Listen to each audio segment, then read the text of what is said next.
Good evening, everybody. Welcome inside the class of 1923 arena in Philadelphia, Pennsylvania, as the Drexel Dragons D1 hockey team takes on the William Paterson Pioneers. This broadcast is live on DHN and sponsored by the Drexel University LeBeau College of Business. We welcome you now inside broadcast. With Bob Long here to broadcast the game. This should be a great one. Drexel, this is arguably the toughest three-game stretch of the schedule for the ECHA. This is the finisher of it. A tough loss to Navy on the road last weekend, and then they came home and took care of business. 3-1 against a really good Westchester team that's going to be there until the end. This William Paterson team is that other team in the ECHA that you think about that has a realistic shot to win the conference and advance to nationals here in the regular season. They are already 10 games into their schedule in the ECHA. They've lost 3 times. What they have done, and no one else has done, is beaten the Naval Academy, an overtime win for William Paterson. So they've finished their stretch against Navy. The toughest part of their schedule, certainly still the conference they take on Drexel twice more, and then of course Westchester as well. But they kind of move on for this William Paterson team. Very interested to see what they bring to the table. They've been road warriors this year and have struggled a little bit at home. And for Drexel, relying on what's got to be here, a strong offensive attack, multiple lines. Jeremy Wick has been unbelievable in this. I look forward to this game. It's possibly one of the better games we'll see in the ECHA all year, with big-time ECHA national implications. The Harvard back tomorrow night as well, as Drexel takes on Towson University. So a big homestand for the Dragons. Let's see what they do here tonight. Now turn your attention to the ice as the introductions are occurring right now. The starting lineup being announced for Manny on defense. Mike Rivera will join him. Jeremy Wick will be in net. Christopher Hagan will be at the left wing position for Drexel. Jamie Queen will be up front as well. And then Dave Reynolds, just to start, the youngster has been really, really good. We'll turn your attention now to the ice as the national anthem is about to commence.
And with that, it's a beautiful night for hockey here in Philadelphia. Bob Long once again alongside for the play-by-play on the Drexel Hockey Network. Sam Papp is on camera for us here this evening.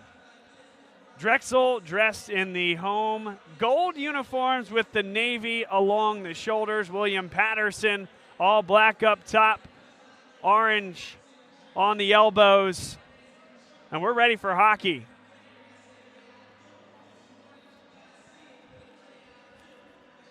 In net for William Paterson, Jeremy Hammerquist. He was great in last year's game, stomached a whole bunch of shots, kept him in the game. It was a late win for the Dragons. Hammerquist back there in net this evening. Jeremy Wick handles in between the pipes for the Drexel Dragons. William Paterson and Drexel were underway. And Drexel plays it up the ice. Mike Churchvar is going to get there, sending it along the boards, but Eamon McMillian sends it back behind the net. McMillian at 6'5", an imposing presence. Here's a turnover, and McMillian can't quite get there. Churchvar plays it back behind the net, and he's going to get it back, whisking it aside for Hagan. Hagan whiffs, however, and now Drexel is able to clear the zone. Possession for William Paterson, shot long and along the boards by Ryan Maloney. Here comes Drexel the other way as William Paterson tried to get a change. The speed of Zane Reynolds as he fires it high and wide. Thomas Bauer, and that did get out of the zone, so Drexel will need to touch up. Cameron Neely just checked in for Drexel as they get a change as McGinley was going to the bench. He got whacked by the puck. Cameron Neely. In there is Connor Kurzenabe, and Kurzenabe, along with Neely, they turn it up ice. Here's Tyler Black, gets it across the blue line. They're onside. It's sent to the backboards by Hammerquist, dropped right in front, and popped away by Adam Marvin. Sent all the way down the ice, and it will be icing. There's your whistle. 18 minutes, 42 seconds to play here in the first period. Still scoreless.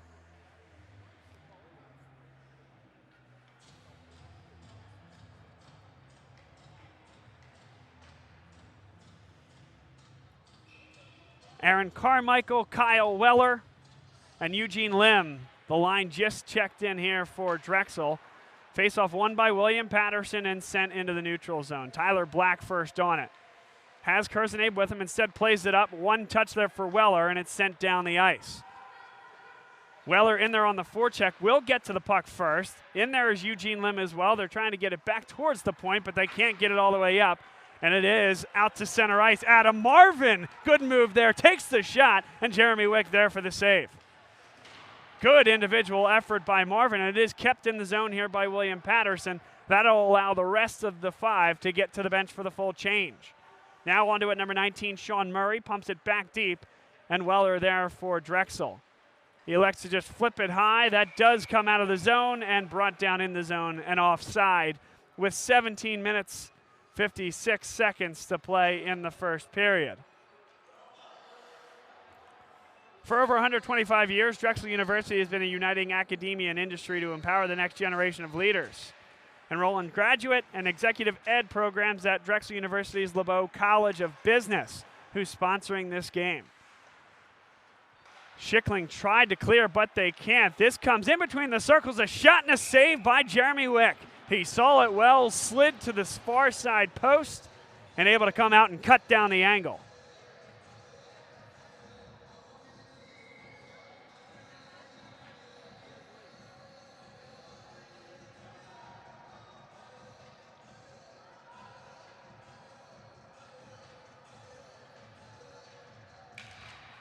Face-off won by McGinley. Nathan Runk back behind the net, plays it along for Schickling. Schickling will get it just out, and now Drexel, they had an opportunity taken away from Cavalluzzo. Nice job by Alex Cavalluzzo to stay with it. Back to get it is Brett Coleman, dumps it behind for Wyeth Cool. Drexel unable to get a clearance, however. Andy DeAngelis is in there on the forecheck. Now here comes Sean Murray right in front and takes a huge hit from Wyeth Cool. The big man takes them down with a clean hit right in front of the net. And now open ice for Drexel, led by the defenseman Cool. Tries to drop it in front. That's sent back behind the net by number 5, Nick Castura. Now Pat McGinley takes the shot through a lot of traffic. Got all the way through, popped just above the crossbar. Scoreless for now, but good chances on both sides early. Churchvara, that one didn't get all the way through. Off the stick of Castura. Urbani somehow came up with that puck after falling to the ice, and then he fell to the ice by deliverance of a big hit. Here's Christopher Hagan. Sends it across. Good pass there. A shot, and what a save. Can you believe it? Nick Urbani had a wide open net, and Jeremy Hammerquist somehow got the stick up and made an unbelievable save.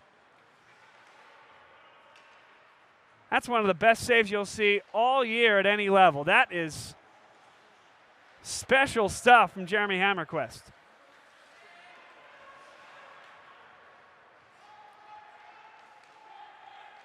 Nick Urbani wraps it around the back of the net. Christopher Hagan couldn't get in front. Now it's right in front, and they scramble for it. Drexel is fortunate to come up with that puck. 15 minutes, 49 seconds to play. Drexel able to clear it out of the William Paterson offensive zone. Wick controls, played along the near side boards. Nearly, long pass, eyes in the back of his head, was looking for Fiore, but the pass a little bit too far in front. Nice pass. Here's Nicholas King. King brings it in and taken away by Tyler Black.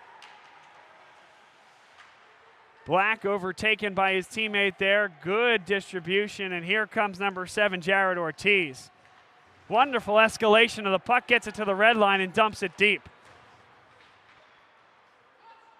Along the near side boards, Ortiz keeps it again. Great work here by Drexel. Tyler Black, top of the circle. Good defense there, but right in front, Ortiz. Ortiz tries to go to the backhand. Looking for somebody right in front, and he whiffs on the pass. Black's going to keep it in at the point. Long shot didn't get there. Kept in, but now it filters forward for Adam Marvin. Marvin will send this one deep. Jeremy Wick is back there, and Connor Kurzenabe plays it out for Tyler Black. Good shift for Black. What a pass up the ice. Cameron Neely taken off the puck excellently by Braden Plone. Plone goes down hard for his effort, and he is slow to get up as they jam away at the puck at the back. Coleman with a shot, that one well wide. Kyle Weller's going to get there on the far side. Sent right in front, and William Paterson gets a stick on it. Here's James Hunt with a pass down the ice. That eludes everybody, and an icing is called. A face-off in the offensive zone upcoming for Drexel. 14 minutes, 14 seconds to play. An entertaining one thus far in the first period from the class of 1923 arena in Philadelphia.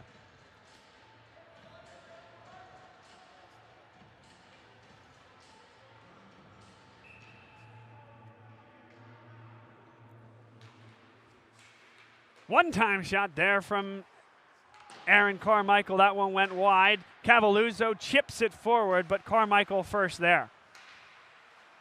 Carmichael tried to play forward, dispatched into the William Paterson bench, and it's dumped deep by the Pioneers.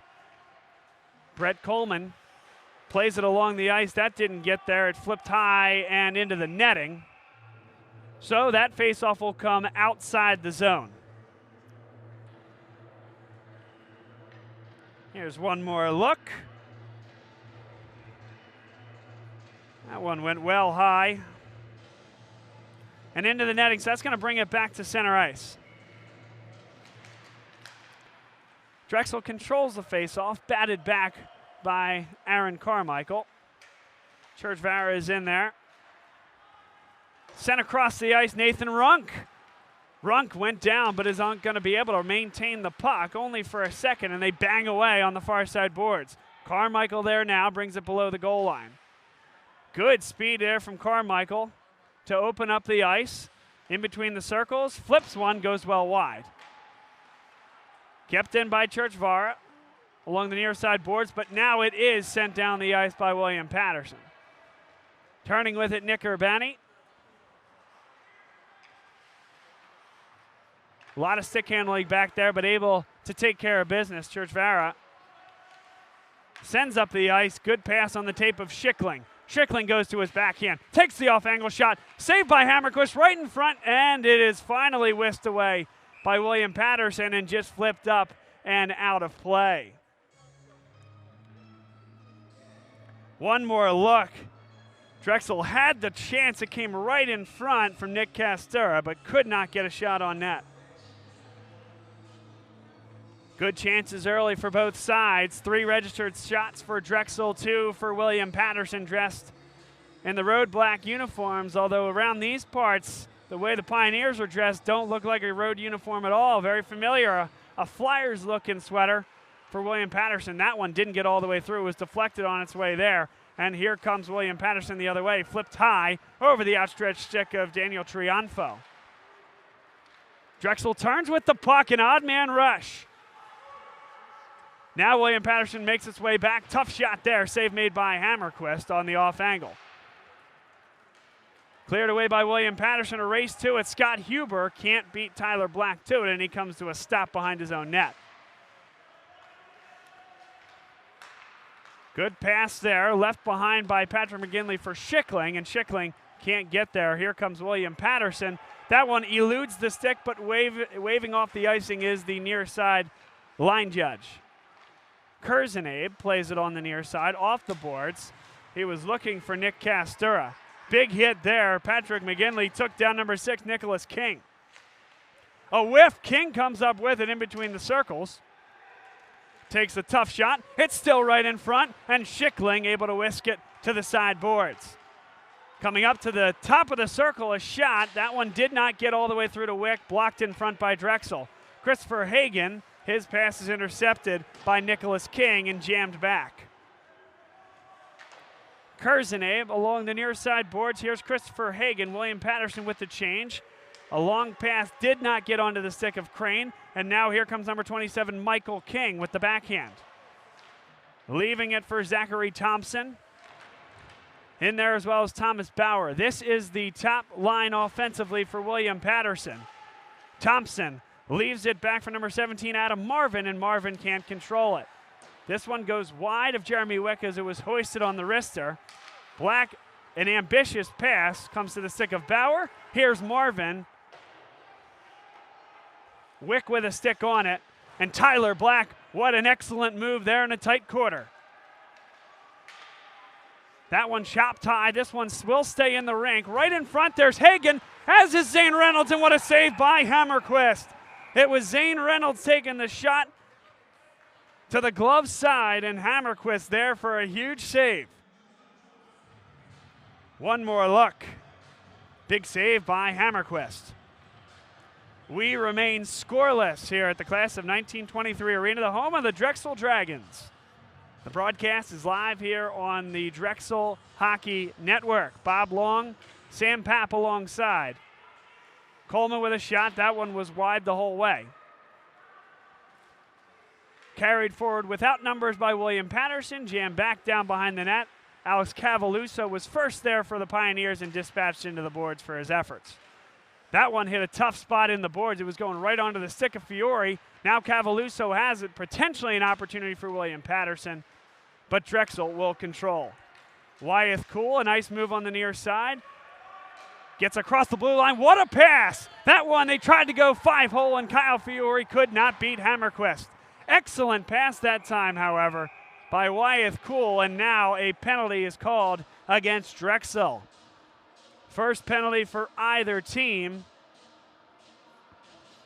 And it's going to be Cool who delivered that beautiful pass. Called for the boarding. And a 2-minute minor for Wyeth Cool. A power play upcoming for William Paterson with 9:56 to play in a scoreless first period.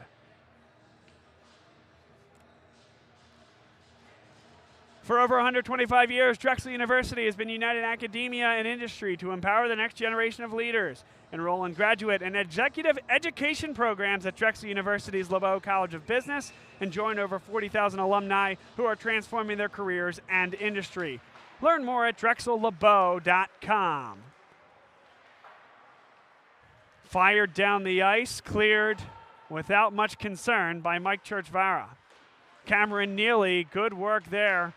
Evading some precious seconds, maybe getting a shot right in front, and it's jammed to the backboards by Nathan Runk. Runk 1 against 4, doing an excellent job of forechecking, and Drexel burns 30 seconds of the power play just like that. Here's Thomas Bauer, carries with pace for William Paterson. He'll get to the puck first, below the goal line, nudged into the wall by Urbani. Thompson keeps it in, but now a giveaway. 1-on-none. Patrick McGinley versus Hammerquist. Here we go. Big save by Hammerquist. Once again, Hammerquist up to task, and just like we saw last year, He has been excellent between the pipes. One more look at McGinley. Tries to deke, goes to the forehand. And I think again tried to beat Hammerquist 5-hole. He wasn't having it.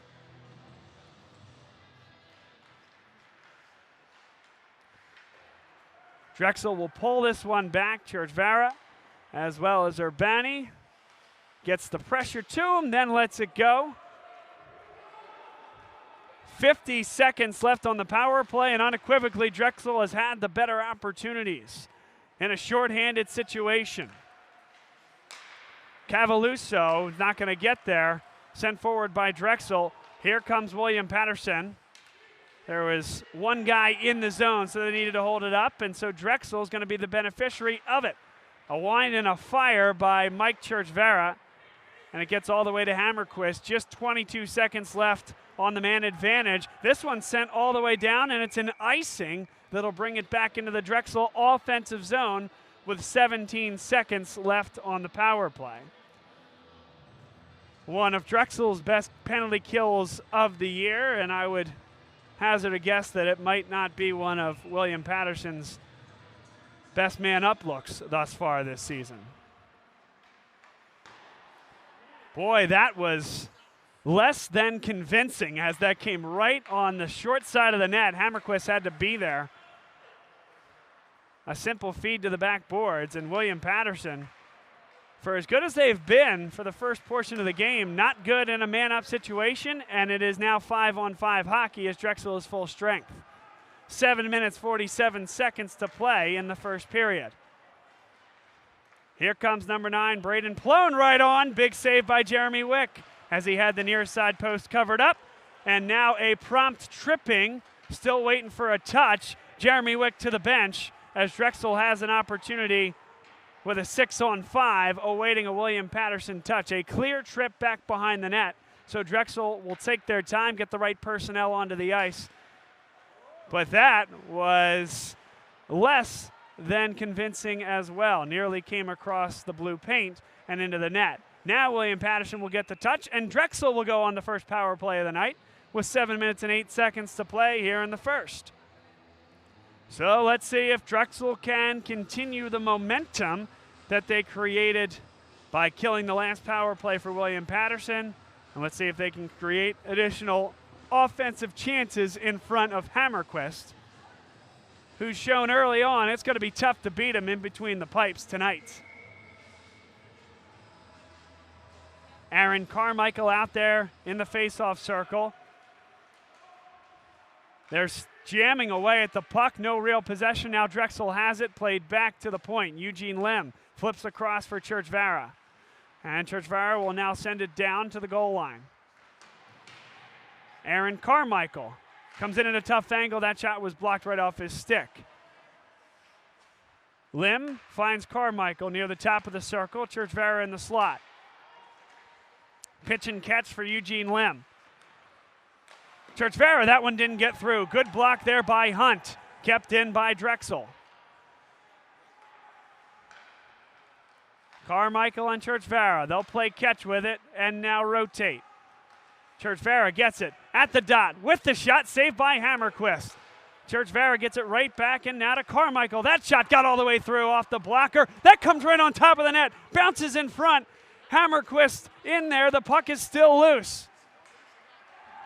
And now a much-needed clearance by William Paterson. That went off the top of the boards and came down right on the crossbar and sat on the top of the net for a second. Something you don't see every day. Drexel still a man up for the next 44 seconds. Zane Reynolds plays for Churchvara. And Churchvara will bring it to the dot. Here's Christopher Hagan winding, firing, and it's blocked by William Paterson's number 14, Thomas Bauer. Pass does get all the way to Zane Reynolds. Reynolds drops it back, and now we get a whistle. 5:33 to play, 25 seconds on the power play for Drexel. An upstart, aggressive, fast-paced hockey game between two of the best in the ECHA. This is exactly what we were thinking we were going to see here this evening. The offside will bring it outside the zone. Drexel has been good winning faceoffs early this evening. Reynolds plays it across. Everybody will have to touch up as that came out of the zone. Nick Urbani dumps it deep. In there on the chase is Zane Reynolds. Good speed, dropped in front. Nobody was there. And William Paterson sends it deep. 6 seconds on the man advantage for the Dragons. Down to 1. And the Pioneers of William Paterson are at full strength. Long pass does get all the way through to Weller. Weller comes right in, takes the shot, and it's saved by Hammerquist. Didn't get as much on that as he wanted. Now Hagen. Hagen rips it around the back boards, but Drexel not really in there on the forecheck. William Paterson drops behind, and I think they had the chance to clear it. Now certainly they will.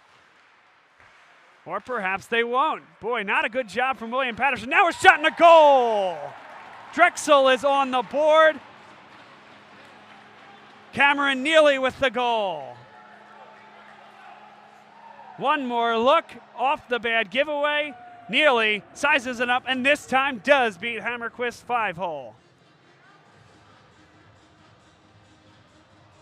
It felt like a matter of time, and on that particular possession, there were 2 giveaways in the defensive zone by William Paterson that led to that goal onto the stick of Neely. No mistake from there.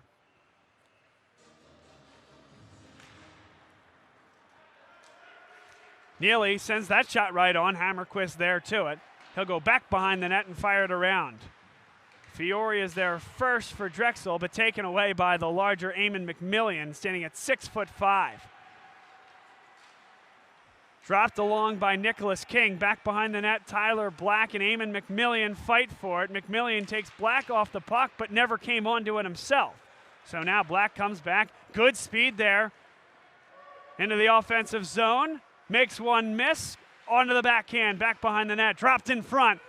Here comes a shot. That one off the pad of Jeremy Hammerquist. But another good look from Drexel, that time orchestrated by the man in the back, the defenseman Tyler Black. Saved by Hammerquist as that came off a Drexel stick, and a stoppage with 3:47 to play in the first period.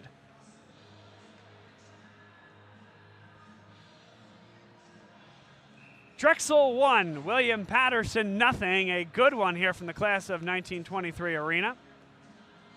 Drexel's had the run of play here, 11 shots to just 2 recorded for William Paterson, but now an odd man rush for the Pioneers. 3-on-2. Dropped in front, a backhand is deflected high. Never got to Jeremy Wick. And it is cleared into the neutral zone by the Dragons, sent right back. Wyeth Cool, Jeremy Wick, and Brett Coleman all there. Pat McGinley turned it over, got it right, and I make that Nathan Runk who got it right back after the turnover. Aaron Carmichael, here's Weller. A shot and a save by Hammerquist again. Came out, addressed the angle, and cut it down brilliantly. A good counterattack there by Drexel. Runk over to Carmichael on a brilliant look back for Weller. But a better save there by Jeremy Hammerquist. Bob Long on play-by-play. Sam Papp is doing camera. Great job here this evening. Now right in front, they jam away, and it'll come back the other way. Adam Marvin. Marvin's going to come onto the puck, 2-on-2. Comes right in on net, dropped in front, and Zachary Thompson make that Scott Huber taken down on the play, no call. Now Castura taken off the puck by 2 defensemen, but a giveaway. Schickling takes the shot, that's high, and took a huge hit for his troubles. Up to the point, across for Urbani. A wicked wrister. That one hit his own teammate Schickling. And pinching well was Churchvera, but then gives it away. Fortunate to get it right back. Good stick work there by Churchvera, and he'll rip it all the way around the net. McGinley overruns it. This finds its way into the neutral zone, but still possession for the Dragons, dressed in the home gold. 2 minutes, 27 seconds to play in the first period. A 1-0 lead. Along the near side, McGinley thought about it, but now comes to the bench for a change. No icing is called. And now a long pass. Here's Thomas Bauer. Bauer brings it back, sends in front, and it's poked there by Wick. Adam Marvin on the near side, spins well, taken down on the play. In there is Christopher Hagen. Churchvera pokes it loose as well.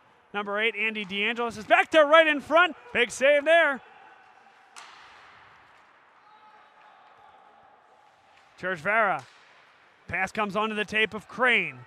Crane brings it in himself, now waits for help. Dripping across is Zane Reynolds, and he'll keep it below the goal line with Christopher Hagan. Hagan taking off the puck, as is Reynolds, and the Pioneers will turn up ice with it. 1:34 to play. Alex Cavaluso sends it down. There's a whistle on the ice. And a penalty looks to have been called. The official had his arm in the air, and it's going to go against Jamie Crane, the alternate captain for the Dragons. Second time on the power play this evening for William Paterson. 1:26 to play in the first period. Cameron Neely will take the face-off for the Dragons. And he wins the face-off, and it's fired all the way down the ice. So, once again, Drexel just with a little bit more hustle here, as Runk made things difficult on Hammerquist, and he's waving his arms saying, "Where is the hustle from my guys?" Kurzenabe taken down hard by Walter Kuiper. There's some hustle from William Paterson. Along the near side, kept in well, but then on second effort, shoveled down the ice by the Dragons. Hammerquist this time does have his teammate Adam Marvin back, not left out to dry. 51 seconds to play in the first period. Played across by Bauer. Bauer's going to get it right back on a give and go. Shovels it forward, back behind the net. Tyler Black is in there.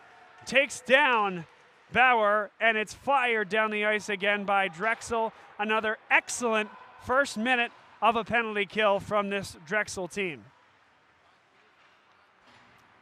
26 seconds left as it's carried forward by number 9, Braden Plone. This will come on net, and Jeremy Wick safely covers it up. 19 seconds left here in the first period. Drexel 1, William Paterson nothing. Stay tuned at Intermission. We will have interviews that we've done with members of the Drexel hockey team. We did this a few months ago.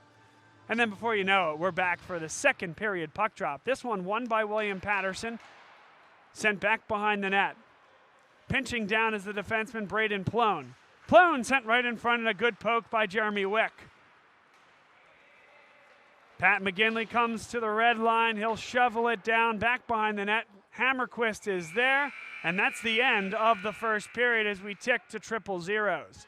Still 34 seconds left on a William Paterson power play when we commence in the second period.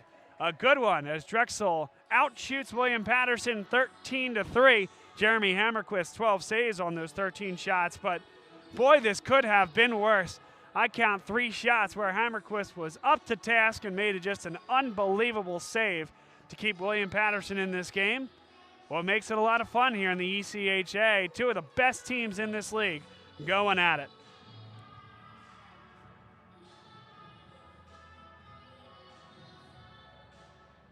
This game this evening is sponsored by the LeBeau College of Business, Drexel University's LeBeau College of Business. And for over 125 years, Drexel University has been uniting academia and industry to empower the next generation of leaders. Enroll in graduate and executive education programs at Drexel University's LeBeau College of Business and join over 40,000 alumni who are transforming their careers and industry.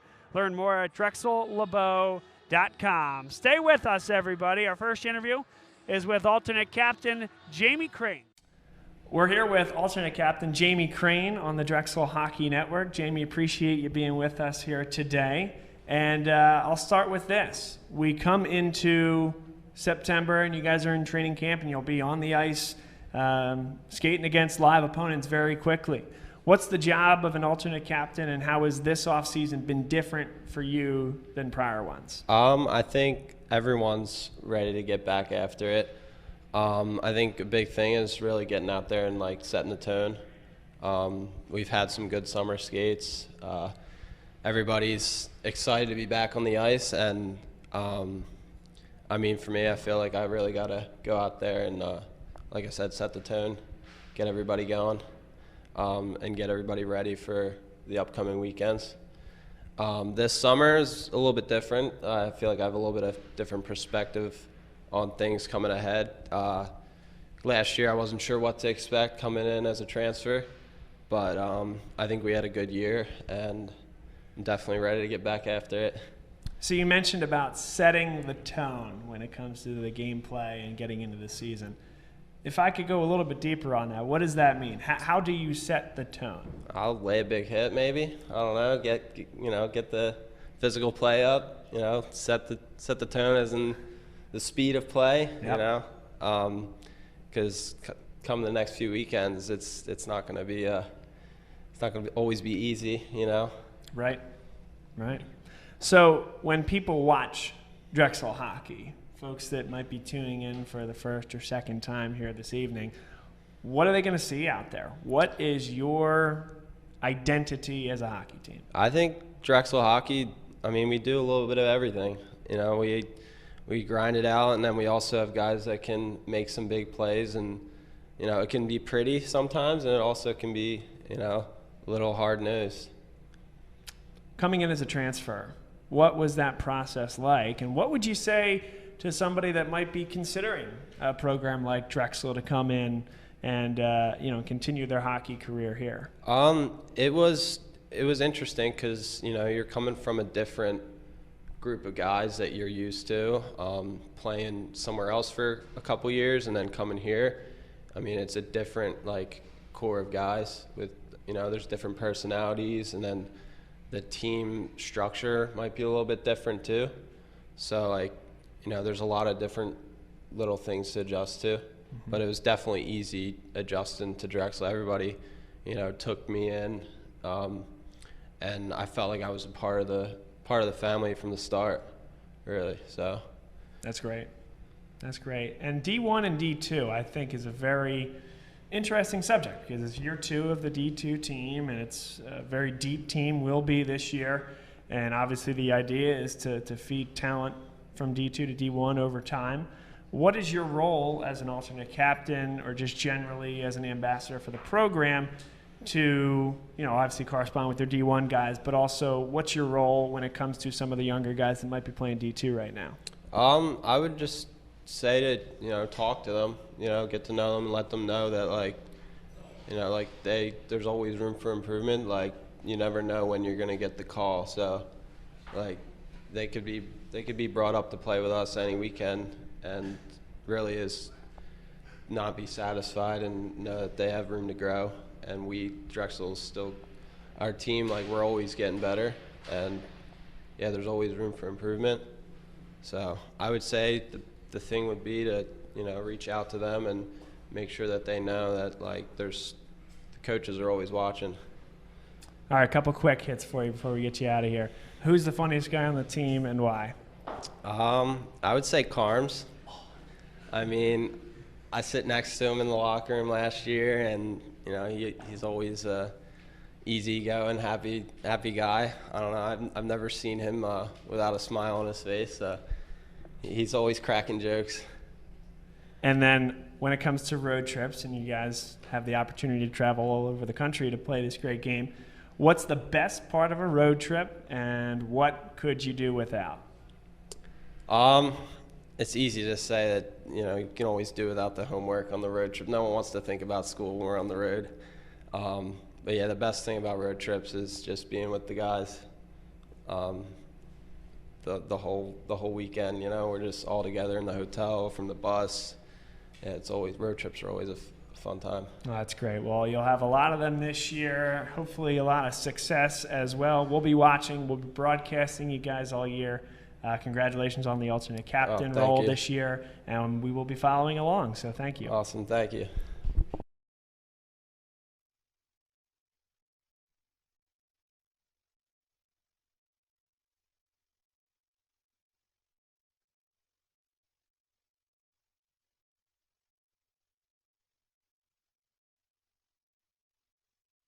Here with head coach Kyle Zoldi on the Drexel Hockey Network. Kyle, another great season last year, all the way to the national tournament, and one heck of a fight against Oklahoma in that first game. Tell me about 2019-2020, what the expectations are, and what you guys learned from last year's campaign.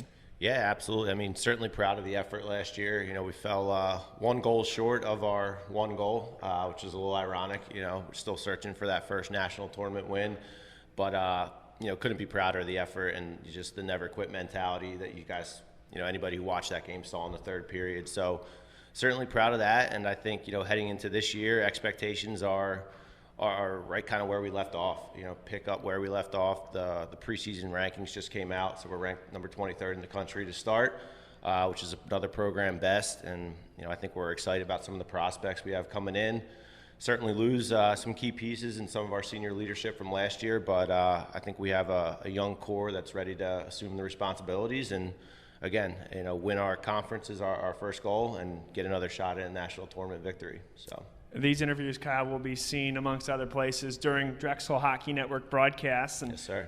They're going to be seeing some brand new digs for you guys. Yeah. Class of 1923 Arena. Absolutely. Walk us through the process throughout the summer, where you expect that to be by game 1, and then more so what folks are going to see on a game-by-game basis at the new digs for Drexel Hockey. Yeah, no, we're super excited. It's been a little bit of a headache over the offseason, just having to, you know, move out of our home rink and get all of the equipment and everything that we've kind of built into our locker room area there out so they could get these renovations done for us. But in the end, it's going to be great.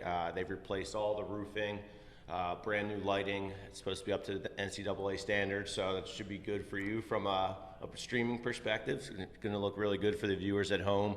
All new boards, all new glass, new sound system. So yeah, we're really excited. I think it's going to be a really great you know, viewing experience from streaming wise, and then, you know, obviously coming to the games and seeing it live, it's going to be a good atmosphere for sure. So for somebody that might be watching this right now, game 1, game 2, some of the early games, and think, I really want to get myself over there and see these guys in person, what would you say to a Drexel student or just generally folks in Philadelphia that want to get involved with this program? Yeah, absolutely. I mean, I think we try to have a pretty strong social media following and, you know, do our best to showcase and, you know, present the team on there. So we certainly have all the schedules posted on there for folks to figure out what day time works best for them. You know, it's typically Saturday nights are our home game slots. So if you're looking for something to do, 7:30 on a Saturday for our students, it's right on campus. And we have, you know, now 60 plus players in the program. So I think, you know, just from friends and family of them, the word's starting to spread amongst campus and, to your point, in the Philadelphia community as well. So, always difficult to replace captains in a senior class. You guys had a special one last year. Absolutely. Most winning class in the history of the program. Now you're going to engender a whole new group of seniors that are going to be the veterans and leaders on this team. Absolutely. What would you say to them heading into this year? Yeah, I mean, you hit the nail on the head. I mean, you can't replace guys, especially your leaders, what they do just from an intangible perspective, the leadership they bring, the maturity they bring, showing guys the right way to do things on and off the ice. But I think that they have done such a good job of, you know, presenting what we expect to our younger guys in the past that, you know, Mike Churchavara, Pat McGinley, Jamie Crane, which will be our leadership core for this year, have seen the right way to do things and are ready to assume that responsibility and kind of pick up right where we left off. So, you know, that notion of working hard, respecting your teammates, respecting each other, that's instilled in everybody that we bring in, and they're ready to continue to showcase that, I think. So Kyle Zoldi here, the head coach of Drexel Hockey.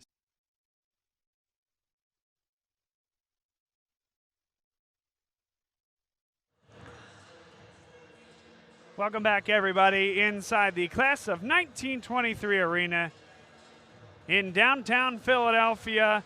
This game is brought to you by Drexel University's LeBeau College of Business. And we welcome you once again inside the broadcast booth. Bob Long here on play-by-play this evening. This has been an excellent game of hockey on both sides. Drexel, I would certainly say, has controlled the run of play thus far. Jeremy Hammerquist and kept it from being a game that could be a little bit more out of hand at this point. But this is a William Paterson team that, yes, they have more games played in league than anybody else, but does have the lead in terms of total points. They do have 3 losses thus far, but Drexel with the 1. This is an enormous game in ECHA standing. Drexel's huge weekend last week after the loss to Navy. Came back, beat Red Chester, right back to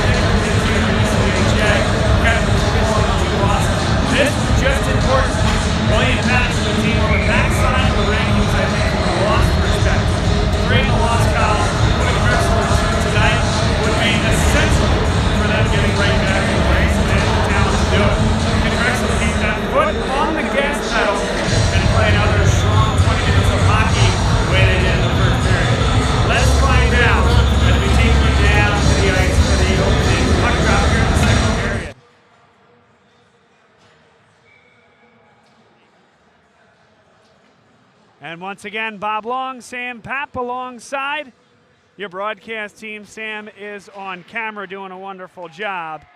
And we are underway here in the second period. Struggling for possession in the neutral zone. William Paterson brings it to the far side of the ice, brought down on the play, and now out into the center ice area once again in the neutral zone. Dumped in by William Paterson, wasn't touched, so an icing is called, and Drexel will get a face-off in their offensive zone. Remember, William Paterson is on a power play here for the next 9 seconds. 5 on 4. There was about 26 seconds left on the power play when the period started, and now twice Drexel's done an excellent job to kill it off. Back to 5 on 5 here as it's ripped around the boards by William Paterson, comes all the way up to Eugene Lim and past him. Sent deep, Jeremy Wick there with the touch. 5 on 5 hockey, little less than a minute into this second period. Drexel in the gold uniforms, William Paterson in the black with the orange trim. Along the near side, it's carried forward. Eamon McMillian flips it high, up for number 6, Nicholas King. That one comes all the way in on Jeremy Wick. He'll drop it and keep the puck in play. Weller plays along for Carmichael. Good cross-ice pass for Eugene Lim. Turns back and then flips it forward for Carmichael. Delivers a nice hit on number 27, Michael King. That pass intended for Connor Kurzenabe off track. And now a shot comes right in. Jeremy Wick makes the save right in the chest.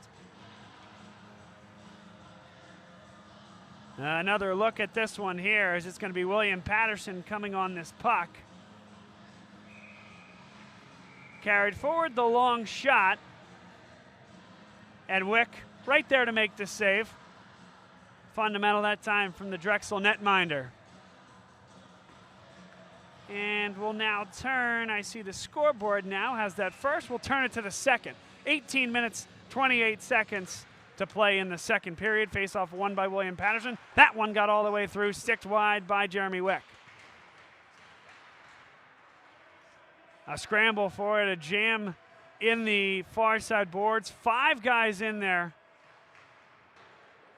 Searching for the puck, going down number 22, Dylan Kroc. Comes up to the line and out. Drexel nearly elicits a turnover. And William Paterson, a big hit there, taking down Zane Reynolds. Hagen taken down with a big hit, but a shot comes right on, and Hammerquist makes the save. There's the first hit, taking down Reynolds. Good pass by Hagen, but he's taken down. Opens up a pretty good shot for Crane, and this kind of catches Hammerquist in between. He didn't get down. He didn't really stay up. He had those knees kind of quivering, but a nice job to make the save. Black keeps this one in. Right at the point, dropped in front, and Zane Reynolds couldn't get on the other side of it. A great idea from back behind the net. This is a 2-on-3. Kurzenabe delivers a hit, another hit back behind the net, and Drexel has the puck. Sensibly played along the near side, kicked forward though and given away by Christopher Hagen. Now Nicholas King is on there, back behind the net. Losing an edge right at the point was William Paterson. It's now taken out of the zone. Reynolds, it's taken off his stick with a good stick there from Nicholas King. Kept in, nice job there by Reynolds, and Castor is back behind the net. Castor trying to hold on as Drexel gets a line change right in front for McGinley, and that went off his blade. That was a great pass, a little bit of heat, and McGinley could not control it.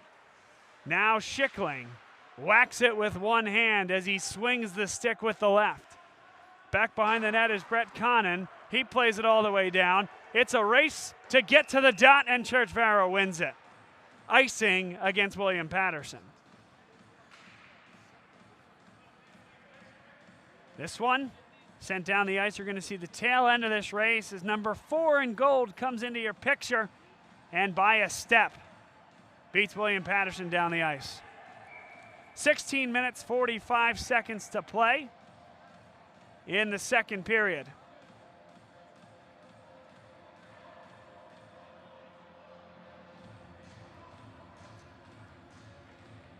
An elongated stoppage here before we get the face-off. Won by Nicholas King, sent off but not out. And now it is tipped forward into the neutral zone. Drexel with possession again. Everybody touches up. Urbani overruns it. Now comes in the middle with a long shot. Rebound, no. Hammerquist came up with it. Looked like Drexel was ready to jam away, and Hammerquist with a great glove save wraps it up right there with 16 minutes and 31 seconds to play in the second period.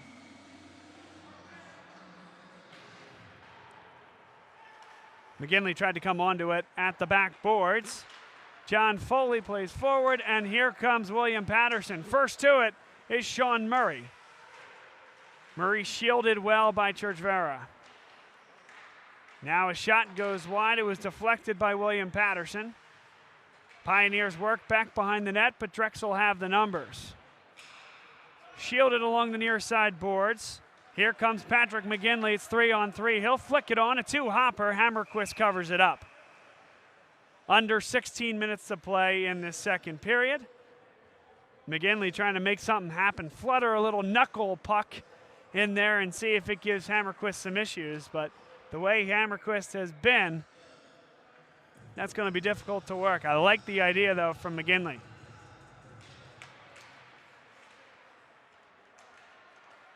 Puck stays right in the dot. Nobody with control. Now William Paterson comes up with it. It's Adam Marvin. Pinching well was Coleman. Drops it back behind the net. No Dragons in the area, however. Wyeth Cool, a good pinch, kept it in. And William Paterson now gets the clearance. Turning with it, Walter Kuiper. Kuiper sends all the way down. That's an icing. And William Paterson, the coaching staff and the bench, not happy with that call.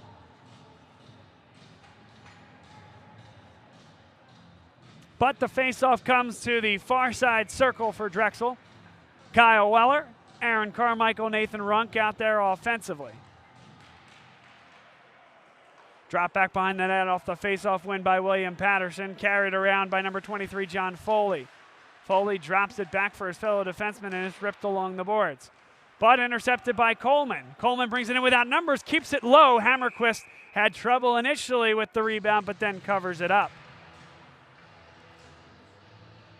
And a clear change here for Drexel. We'll see as Coleman comes onto this puck. He's going to keep it low. Hammerquist makes the save, and that's now twice that Drexel has made a concerted effort to throw pucks on net. Another quick stoppage with the cover up by Hammerquist. But he's been tough to beat, even on a one-on-none. So throw it low, make a pad save. Those are the toughest to control. Drexel looking to get shots on net. Another one. That one didn't get all the way through and went up into the netting off a deflection.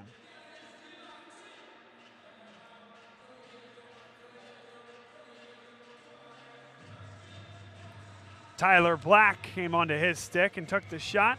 A good deflection in front by William Paterson to get that one out of trouble. Carmichael somehow keeps the puck on his stick, rips it across, and William Paterson was there for the interception. Big hit there, and a penalty is going to be delivered as a result. Aaron Carmichael to the penalty box. And there's the hit. Interference called against Aaron Carmichael. He'll serve 2 minutes with 14 minutes and 50 seconds to play in a pretty good second period thus far. Drexel still with that 1-goal lead. It's the third time that Drexel has sent a man to the sin bin this evening.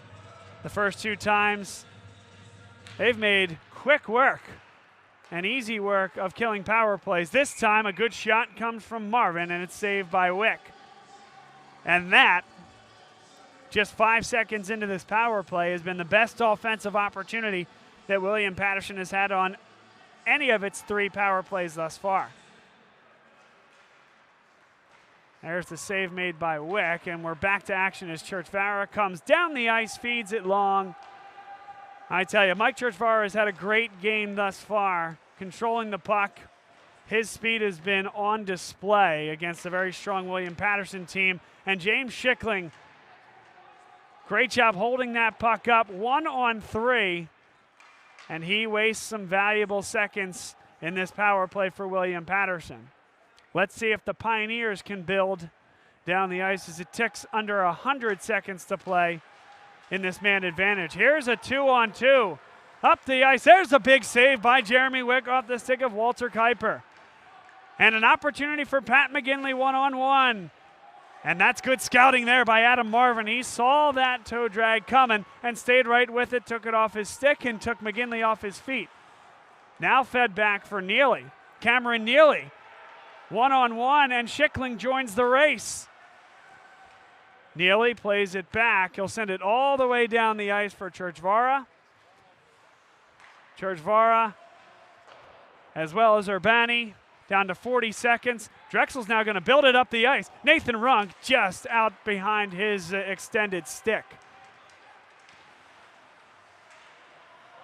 And that's going to be delay offside, so Drexel once again can calmly field it down the ice. Runk takes it away. Runk brings it right in on that. A backhand saved there by Hammerquest. I think the net's off its moorings just by a hair, but they play on. Drexel campaigning for a hand pass, not called. Cavaluso feeds it deep. Just 6 seconds left on the power play. Urbani feeds it down the ice, and that will expire the power play. And what can you say? Drexel's penalty kill has been unbelievable here tonight. William Paterson leaking oil on their power play.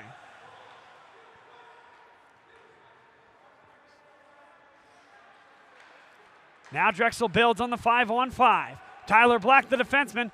It goes over the edge of his stick. Jamie Crane right there, back behind the net. He'll feed it back for Tyler Black. That one won't get there, and Black elects to play defense, and nice job by Crane to come back onto it.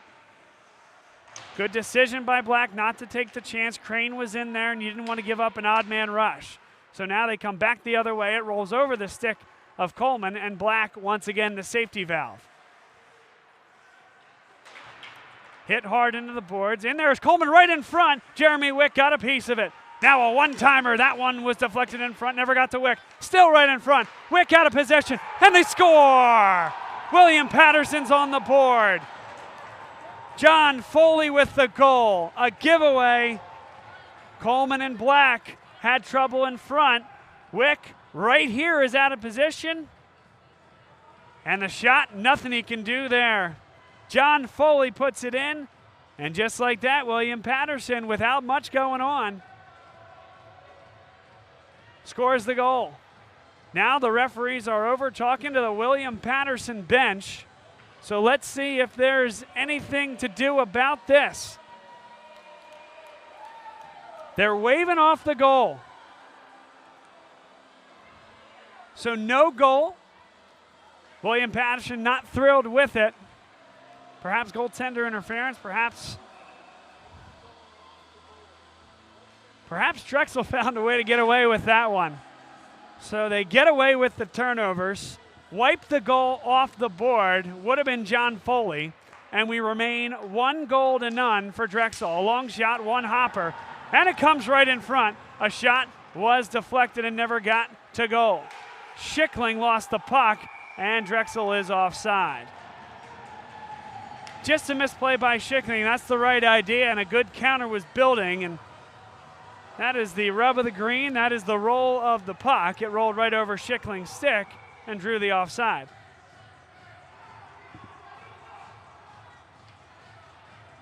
.11:37 to play. Second period. Drexel retains their 1-goal lead after what looked like a goal from number 23, John Foley, was waved off. Now a deflected puck comes into the neutral zone. James Schickling hit hard. Patrick McGinley is there. Good poke check there, and he lifts up on Ryan Maloney for William Paterson, but an excellent poke check by Maloney.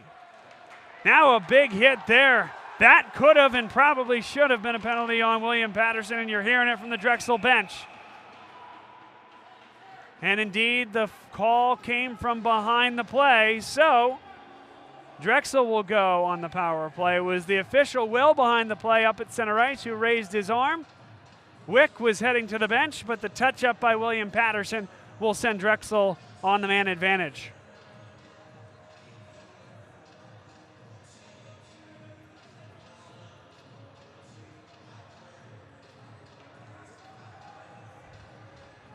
From riches back to rags, John Foley, who looked like he had scored a goal, now tabbed as the culprit on the 2-minute minor. And Drexel goes on the man advantage.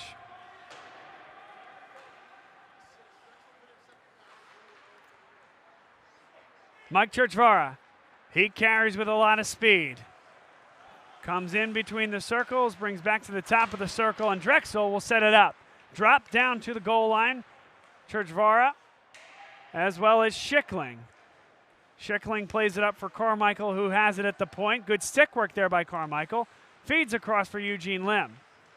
Lim, with patience, will play it back with putting some air on the puck. Now Churchvara with a shot. That one came. Rebound in front. Dropped right in front, and a good stick by William Paterson. Out of the zone into the neutral zone for Aaron Carmichael, who carries it on for Drexel. He avoids a big hit. Goes back behind the net and fights along Braden Plone.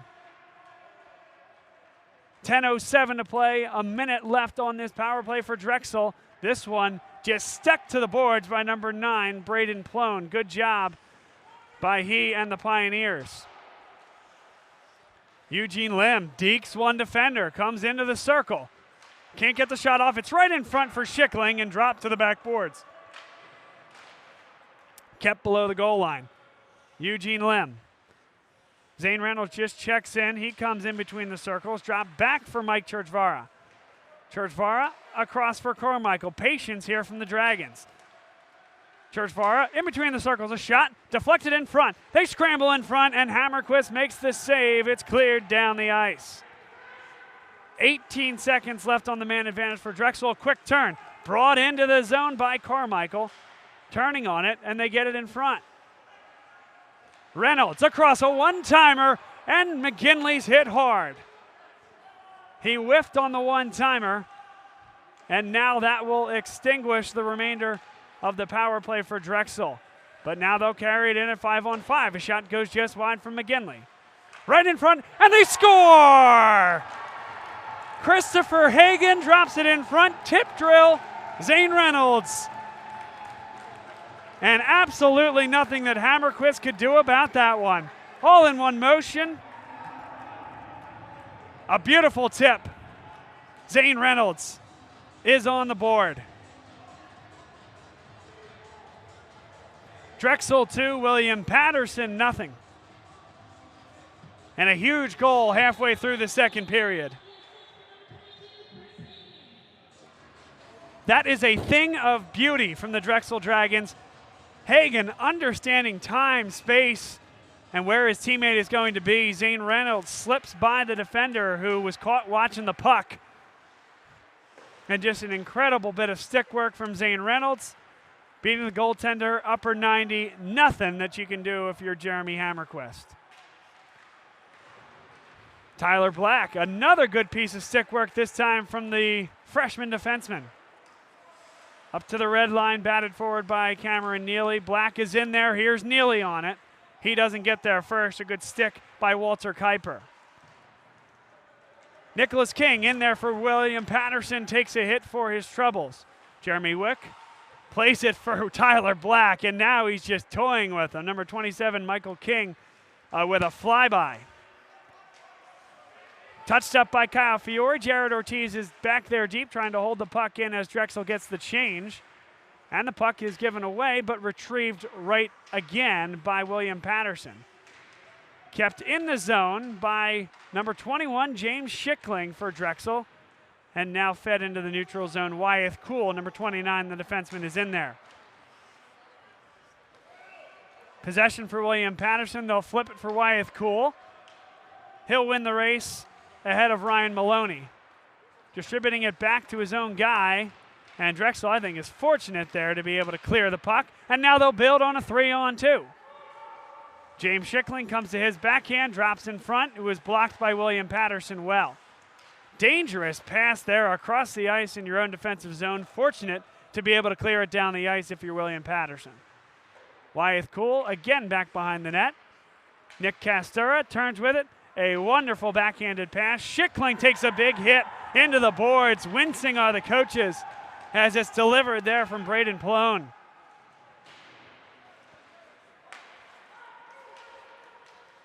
And now an odd man rush for William Paterson, 3-on-2. That shot right into the catching glove of Jeremy Wick. No problem with that one.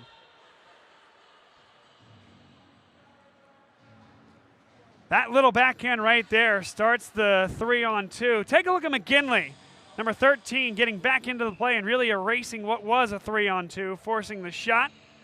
And Jeremy Wick kind of tee that one up, knowing that he had his weak side covered. Nice job by McGinley and Drexel. And a clearance here from the Dragons. Carmichael plays it forward. Churchvara back behind the net. Controls the puck. Carmichael with it now. And Drexel will set it up. Played back to the point. One-timer, didn't get a ton on it, but it went wide. And that one evades the stick of Eugene Lim. Played forward. Mike Churchvara is the sweeper. And able to get it out of the zone. Now nobody comes to the puck for William Paterson. Urbani with a shot, and it's saved by Hammerquist. That is not going to make the William Paterson bench happy. There were 3 Pioneers that could have gotten to this puck before Nick Urbani. There he is, shoots in like a missile and gets a pretty good wrister on net.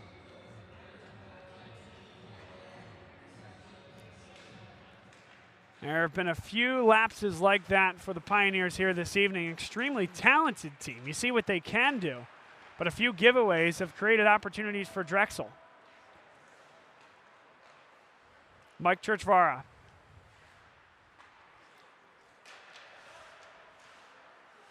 This one chipped forward.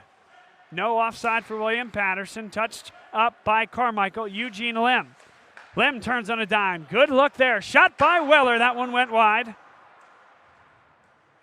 Thomas Bauer flips it back behind the net. John Foley in the area. Now sent right in front by Drexel. And perhaps an opportunity for William Paterson. Not before a big hit is delivered there, but Bauer avoided the majority of it.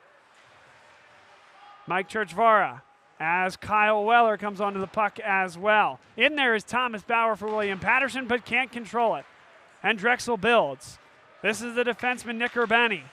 Urbani comes back behind, dropped in front, turning and firing. It's right in front. The puck is still loose. Hagen taken off, and he's going at it with number 10, Walter Kuiper. All the while, the puck was lying right in front of the net.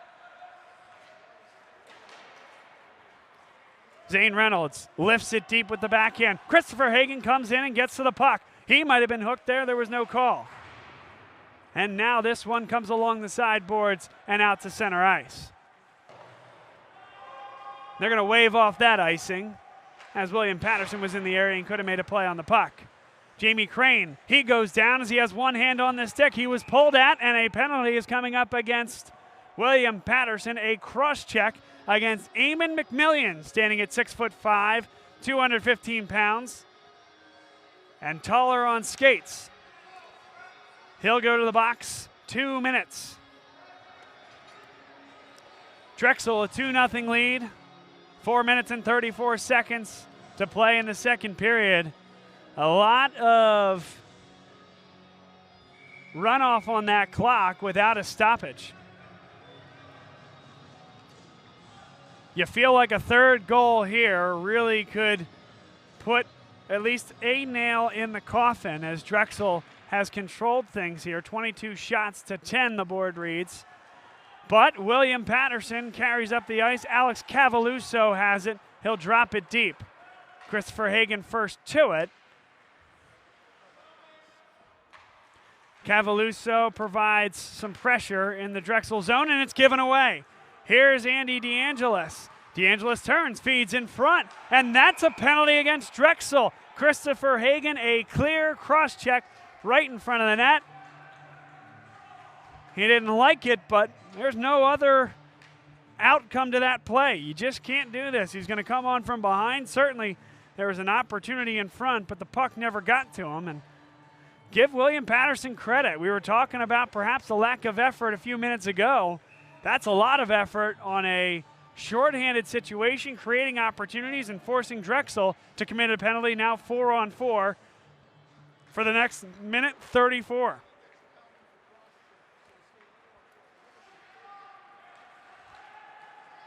This is Nick Urbani playing forward for the alternate captain, Patrick McGinley. 2 good sticks there from number 9, Braden Plone. Kyle Weller at the line, flips it in. Hammerquist keeps it in play. 3 minutes, 45 seconds to play in the second period. 1:09 left of 4-on-4 hockey. Here's Thomas Bauer. He loses the puck for William Paterson. Churchvara plays it up the ice. 2-on-1. McGinley and Weller. This is Weller. And that one rolled up on his stick. So now Churchvara will spin it back. A delayed penalty coming up against William Paterson. There's the touch. Hooking the call against William Paterson. Now a 4-on-3 upcoming for Drexel. And there will be 49 seconds of that unless we see a goal. Bob Long on play-by-play here for the Drexel Hockey Network. Second period action live from the class of 1923 arena. Sam Papp is my colleague here this evening on camera. She's doing a great job. Thank very much to her for being here tonight. 4-on-3 hockey for the first time this evening. Jamie Crane in the face-off circle for Drexel, opposed by Andy DeAngelis, the forward for William Paterson. Face-off controlled by Drexel and Aaron Carmichael in the slot. Churchvara at the top of the circle. They'll play it down to the goal line for Crane. Churchvara, a shot, and the net came off the moorings. So before the shot came off, we got a whistle. Here's the tail end of that play as Churchvara right at the top of the circle. And there was nothing there other than the goaltender, Jeremy Hammerquist, heading to that post a little strong and knocking it off the mooring. I tell you what, with the opportunity Drexel was building, it wasn't his worst decision if there was any purpose to that. Jamie Crane back behind the net now. Sent across by Carmichael. Mike Churchvara comes in between the circles, takes the shot, save a rebound in front. They jam away at it, and it's cleared by William Paterson. And a penalty is called with 2 minutes and 43 seconds.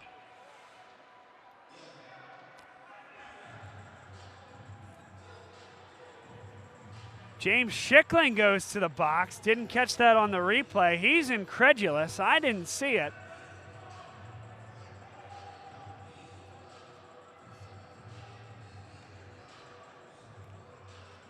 So here's something you don't see every day unless you're watching overtime hockey. 3-on-3.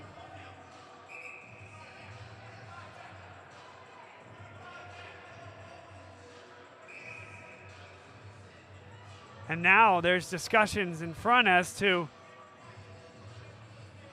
who's going to be in the ice and penalty. And so Cameron Neely, who was otherwise going to go out there, is going to sit down. It's going to be Aaron Carmichael, Mike Churchvara, and it looks like Nick Urbani out there. The three on the ice for William Paterson, Scott Huber, Andy DeAngelis, and Brett Connon. Only 10 seconds of this 3-on-3. Andy DeAngelis taken off the puck by the Dragons. And now first back on the ice is the fourth player for William Paterson. That's Eamon McMillian. He'll sprint to the bench. Here comes Drexel the other way. 18 seconds of being a man down. So they'll play this back. Churchvara will take his time and he'll fire it all the way down the ice. It does stay in the rink as that one looked like it was heading for the William Paterson bench. Caught the boards about halfway up. Now down to 1 second. Christopher Hagan sprints to the bench. Eugene Lim on in his place. 4-on-4 hockey for the next minute 18. The shot there by Mike Churchvara, and it's saved by Jeremy Hammerquist. Thomas Bauer is in the penalty box. He was the penultimate penalty that was called. He's in there for a 5-minute major, so there's still 2 minutes, 34 seconds left on that penalty, and Drexel has James Schickling in the box for another minute 9. Tyler Black carries to the blue line. A shot from the slot is saved by Jeremy Hammerquist off the stick of Cameron Neely. A minute, 40 seconds to play here in this second period. Drexel with a 2-0 lead, looking to build on it. 4-on-4 hockey for another 58 seconds. And then Drexel will have a little bit over a minute. They wave off the icing here on the 4-on-4 situation. Good pass across, but that could not be handled by number 9, Braden Plone. Tyler Black turns on the puck. 1:16 to play. Carried on by Cameron Neely, lifted high, brought down by Eugene Lim. Now Black plays it across for Nick Urbani. Urbani takes a shot, and it's blocked right in front of him. Comes onto the puck at the point, and he'll pull it back. Drexel's going to get their 5th man on the ice in 14 seconds. But it's Churchvara. In between the circles, a shot and another block by William Paterson. Good effort here from the Pioneers. One more time, another block in front. Hammerquist being helped by his defense here. Urbani plays back for Churchvara. It's now 5-on-4. 41 seconds to play in the period. William Paterson can't get the clearance. Right in front, a whiff there from Zane Reynolds as he had a wide open net. 30 seconds left in the period. 5-on-4 hockey. Urbani comes all the way through, and it's a glove save there by Jeremy Hammerquist.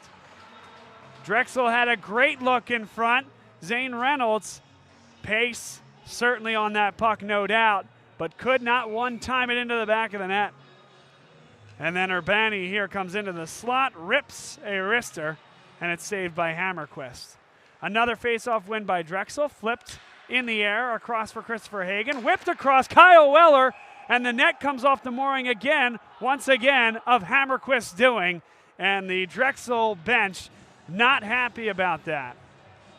Weller, again, didn't get all he wanted on it, but now that's the 3rd time that Hammerquist has moved that net without anybody else in the area or any other forces intact.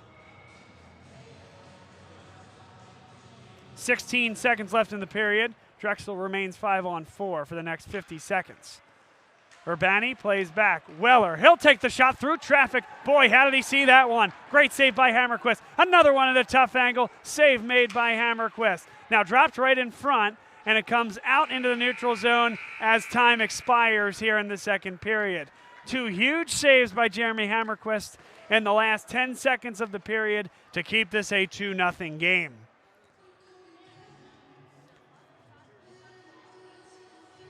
But the conversation continues amongst the coaching staff of Drexel and the officials, most likely related to the fact that Jeremy Hammerquist has moved the net off its moorings of his own volition 3 times now. Intermission here at the class of 1923 arena, a good one between 2 of the best that the ECHA has to offer. By points, William Paterson leads the league. By loss column, Drexel in a tie for first with Navy and Westchester. A lot to decide here in the final 20 minutes. Stay with us, and we'll have interviews from the Drexel University hockey players to get you there. Once again, sponsor of this game, Drexel University, LeBeau College of Business. We'll be right back.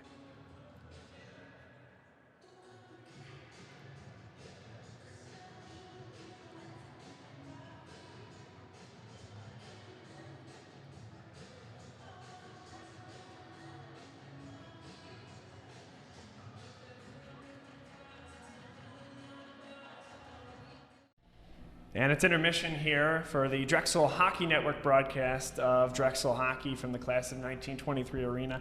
We have D1 coach Dylan Dignan with us here. And Dylan, you made an interesting transition this year from the D2 team up to the D1 team. Yeah. What's that been like? And if you could break down some of the differences between D1 and D2, I think you're in a unique position to explore that. Yeah, so far, I mean, just from a time commitment, last year for D2, we had 1 practice a week, 2 games a week mostly. So now we're ratcheting that up with D1, goes to 3 practices a week, 2 games a week. Seems like the competition is also, spread out a little bit more, so there'll be more travel and all that kind of stuff. So just off the bat, more time at the rink, which is always good.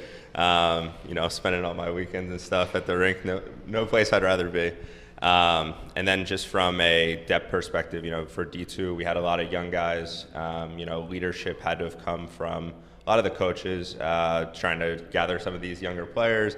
Some people stepped up, but for the D1 team, we have returners. We have people who know the system. We already can go through and just hit the ground running, whereas with D2, we were really trying to build a culture last year as it is our first year. So a lot of differences, but I'm very excited to make the transition.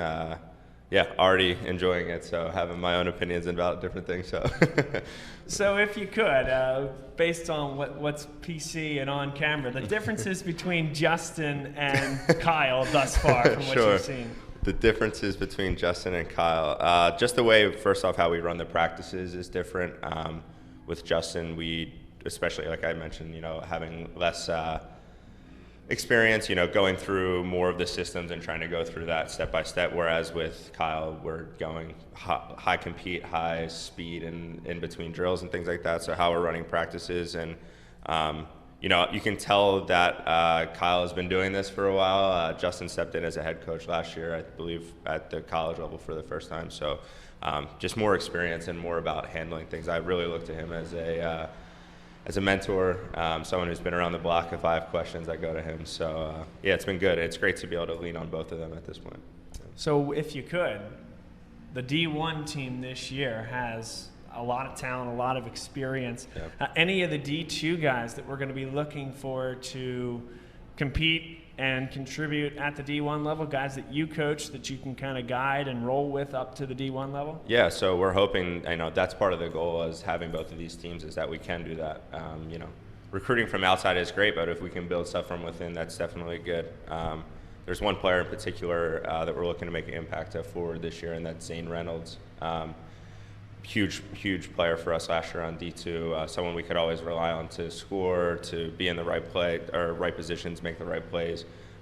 We're thinking that he's going to be able to slot in perfectly within D1, and that's something that we need to build around, right? We had most wins of any Drexel hockey program last year with the D1 team, and we got to nationals. We're so close to getting that win. We need these type of pieces, and I think he's going to be able to contribute and fill in a role really easily. So what was your journey to get here, coaching with D2 last year and year one of the program? But if you could break down your hockey career leading Sure. into this point, and then how you ended up joining the program now. Yeah. So I went from the area, grew up in Delaware, came to Drexel after I played a little bit of junior hockey for Little Flyers. Came to Drexel just because I found it online. My uncle had gone here, and I was like, okay, and I knew I could play hockey, so kind of fell into that randomly, played all 5 years, and then ended up moving away from the area for a few years. I moved back last year, and I was asked from David Hanaway, who's an assistant coach on D2, if I could help step in and just be on the ice and move some pucks for practice. And then a week or two goes by, and I'm the only one at practice kind of helping run all the drills. Kind of got thrown into the fire a bit there, but I loved every single second of it. As soon as I got back into it, I knew I wanted to stick around, and even if they asked me to leave, I'd make my way back. So it's been really great. I love working with all the kids, and if you just feel like you're back in that player atmosphere a little bit too, but you also get to see them grow, which is something that I didn't realize that I would actually enjoy. But it's amazing to see, what work you put in, what work the kids put in, and how that transition is something. It's a great feeling. So. Well, we appreciate your contributions to the program. Excited to see you behind the bench for D1 games this year. Dylan Dignan, assistant coach for the D1 team. Thanks so much for your time. Thanks, Bob.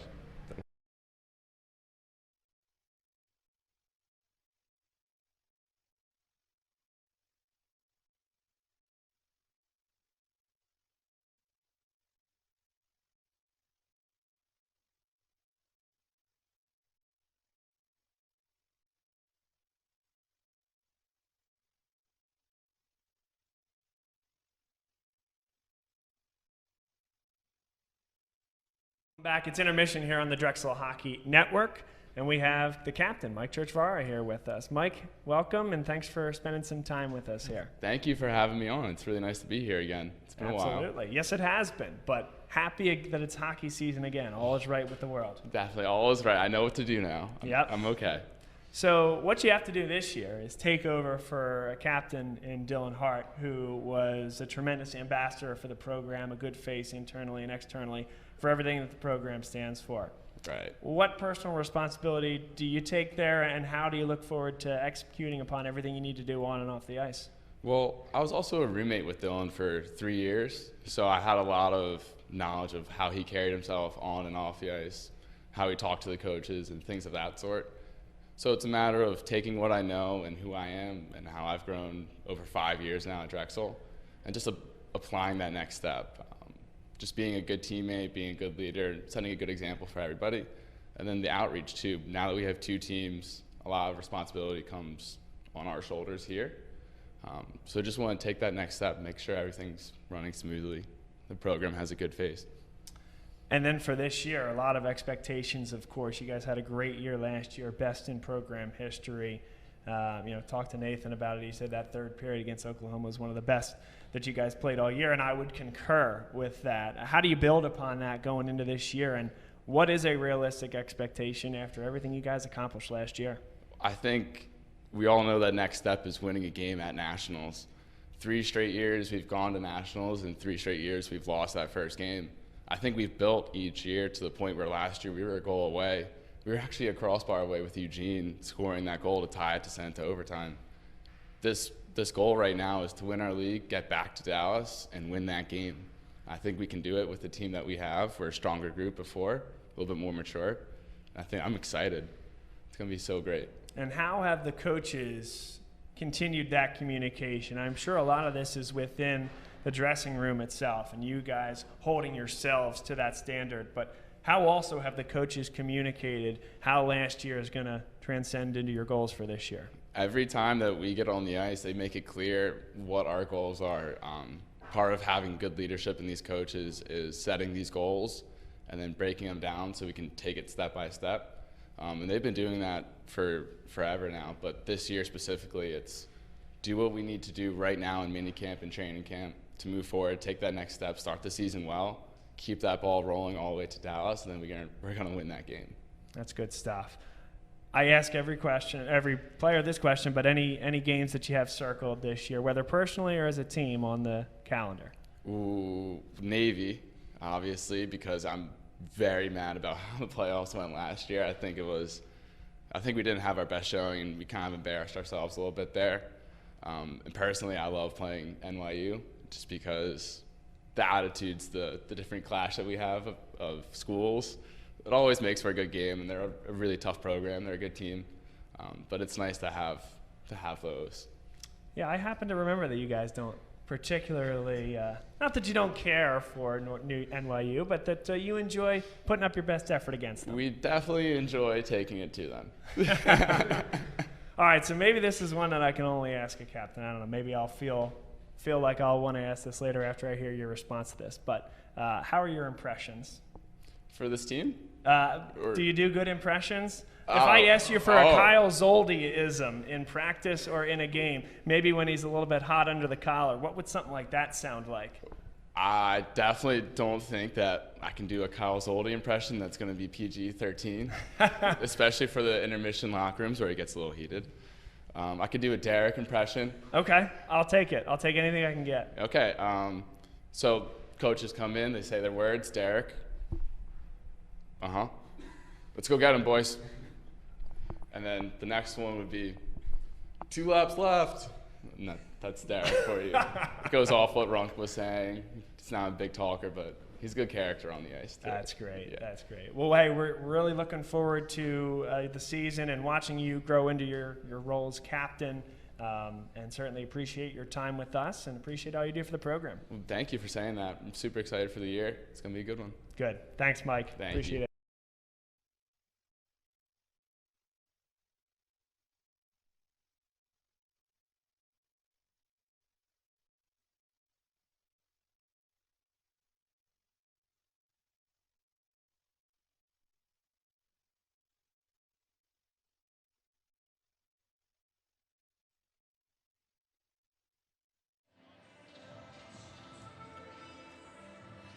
Welcome back, everybody, inside the class of 1923 arena, the home of the Drexel Dragons.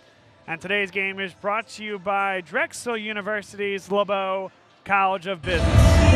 Once again, Bob Long here in the broadcast booth. Welcome you back to the action. Drexel a 2-0 lead, and it's a game that could have been, certainly could be, worse than that. 28 shots for Drexel, which is 10 for William Paterson. Jeremy Hammerquist has been unbelievable in that. The guy who's given up 2.5 goals game was unbelievable. But the non-31 save percentage that he had on the year coming into this game is even more impressive. It tells you a little bit about the amount of shots he faces and the way he keeps his team in the game. He's done that here tonight. We've seen 1 goal taken off the board for William Paterson.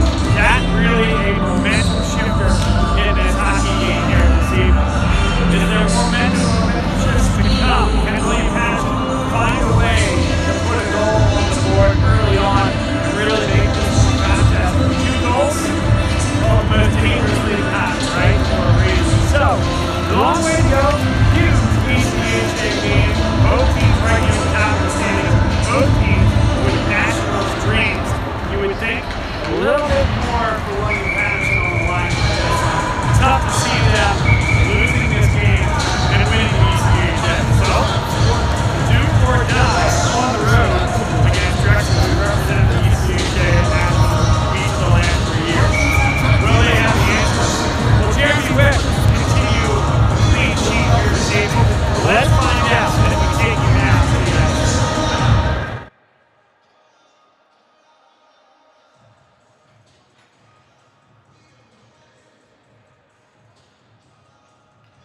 Just about ready for action here in the third period. Drexel will begin with Aaron Carmichael, James Schickling up front along with Jamie Crane. Alex Cavaluso for William Paterson pumps it deep. Fresh sheet of ice as Mike Churchvara will carry it up. Good cross-ice pass here for Eugene Lim, who carries it in. Top of the circle with a shot. It's blocked right in front, but he retains the puck, and it was kind of chipped in between the feet of the official.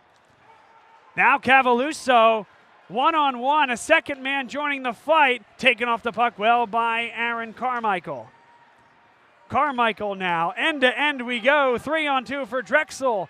Carmichael with an off-angle shot, and again, Hammerquist takes the post off the mooring. He made the save with 19 minutes, 17 seconds left in the period. There's another look.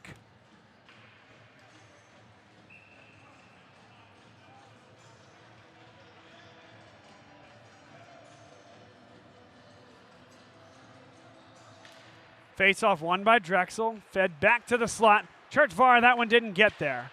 This will be kept in at the point. Winding and firing, that was blocked. It's right in front, jamming away, and it's poked away there by William Paterson.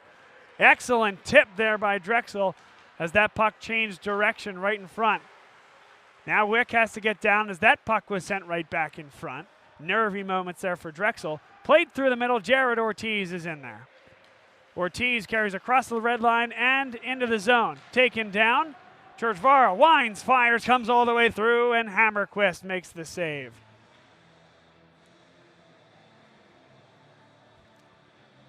One more look. That's Ortiz going down, but he did the job to get the puck in the zone.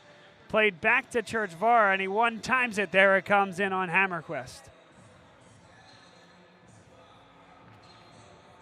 Bob Long, Sam Papp alongside the broadcast team this evening for the Drexel Hockey Network.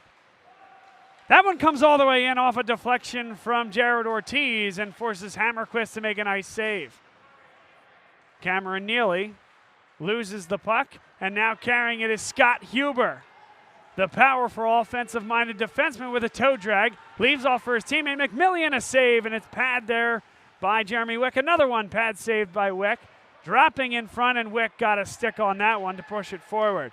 Here's Michael King dropping it behind the net. Drexel first to it. Nick Urbani along for Kyle Fiore, who will turn it forward. Into the neutral zone, Eamon McMillian, the big 6'5 defenseman for William Paterson, plays it up the ice. And it does find its way to Nicholas King. King with a shot. Big save by Wick. He went up high. That one was heading for about helmet level, and he put both arms up into the air to make sure he took care of business. Here's another look. King has Churchvara tailing, has to take that shot quickly, got it high.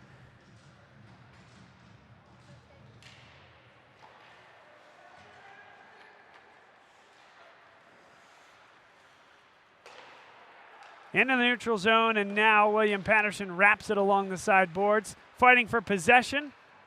And this comes into the zone, whacks right off the official. Now Hagan, good touch there up the ice.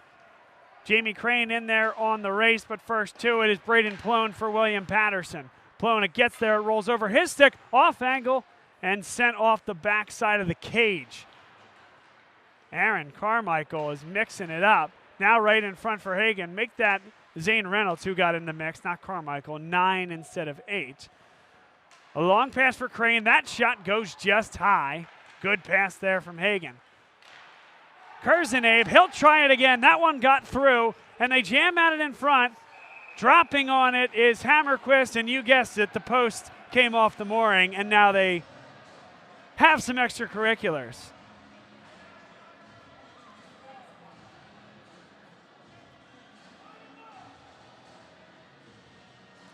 They just now do break it up.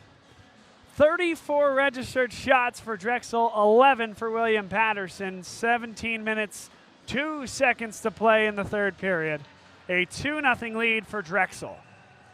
They've been in control from start to finish here, save for one moment where it looked like William Paterson had scored the goal. It was by number 23, John Foley, but that shot was waved off.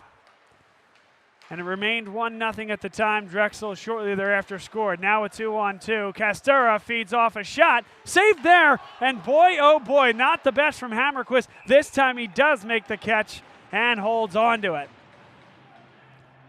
First sign of weakness from the goaltender. This needs to be caught and held. And he just dropped it almost as if he did it on purpose. And it rolled right across the blue line. The second shot, yeah, he's not letting that one go. Pinching there is Coleman. Great job. Here's McGinley. Pulls it back to the slot, up towards the point. The shot and the goal! Drexel leads 3-0. A laser from the point. And it's the big defender, Wyeth Cool. Lets it go with the wrister. And Drexel leads 3-0.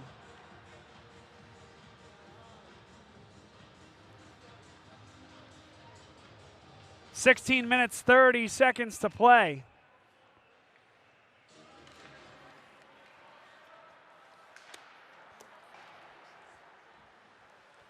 Now back behind the net. Drexel looks to build one more time, but they give it away. That shot is deflected there. Jeremy Wick got a stick on it. Now Drexel looking to clear. A wind and a fire. That one went high and wide. Still in front. William Paterson, I should say, with an opportunity for it.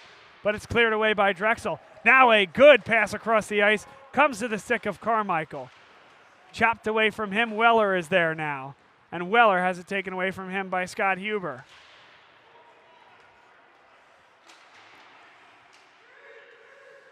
Wyeth Cool along the near side, rolls over the stick of Aaron Carmichael, and now number 15, Brett Connon has it. Connon up the ice to the red line, flips it up. Jared Ortiz has it poked away from him. And because of a delay offside, William Paterson couldn't chase after that puck. Right in front, they score! What a pass from Aaron Carmichael. Jared Ortiz right in front, a one-timer, no chance for Jeremy Hammerquist. Drexel with a 4-0 lead.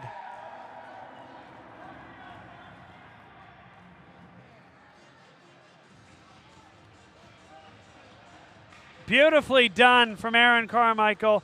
Jared Ortiz puts it in, and Drexel commanding a 4-0 lead. This is the statement you want to make on a Friday evening, the end of a tough 3-game stretch involving the 3 other top teams besides yourself in the ECHA.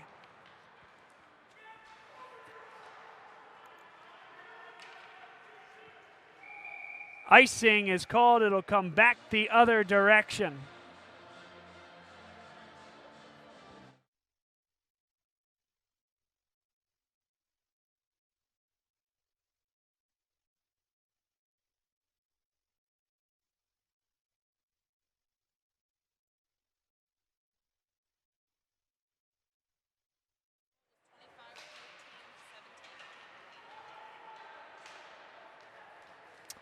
Up the ice comes William Paterson, distributed into the boards there, sent right across. And here comes Drexel the other way, Jared Ortiz, a 2-on-1. Now he kind of has to go in about it himself, sent off back behind the net.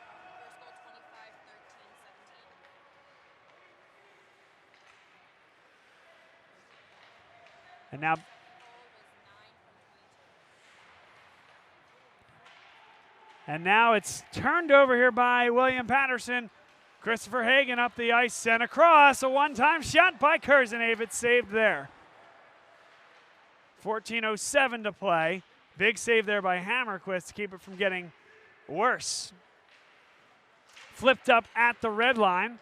Wick first to touch on it. Connor Kurzenave turns on it well, and Christopher Hagan feeds it across the ice.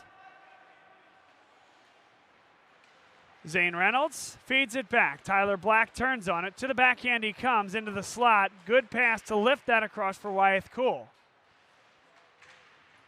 A whiff back behind the net, but still possession here for Drexel. Wyeth Cool, he'll try it again. That one goes wide on the near side post. Zane Reynolds flips it back for Wyeth Cool. Good minutes from Cool the last 5 or so. Nick Castura handles it behind the net. Good work for Jamie Crane, who's taken off the puck. McGinley whiffs, but it is kept in the zone, but only for a moment. A fight for it in the neutral zone. Jamie Crane comes up with it, whacks it on the ice. Save made there by Hammerquist. 13 minutes, 7 seconds to play in the third period, and Drexel has hit the 40 shot mark. Hammerquist has made 36 saves on those 40 shots. Jeremy Wick sits alone in between the posts on the other side, saving all 12 that he's seen.